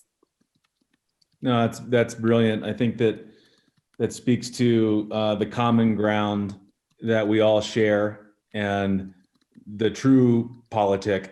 What is the role of food and what is the role of ourselves in that system that touches every part of our life?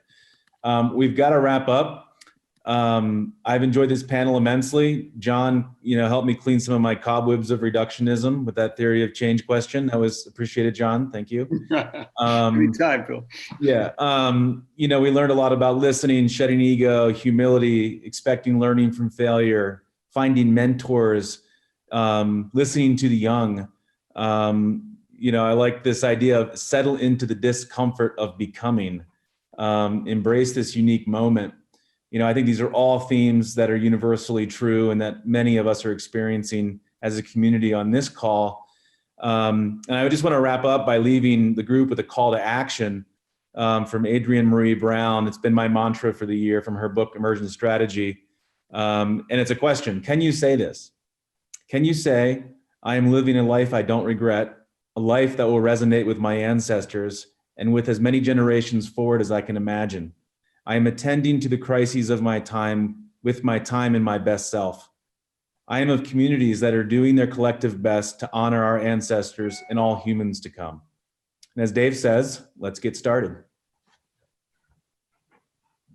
That was great. Guys, I'm going to let my colleague over here take everybody into break, but Trey, forgive me before everybody goes, because I wanted to get Daniela in case she's got to go.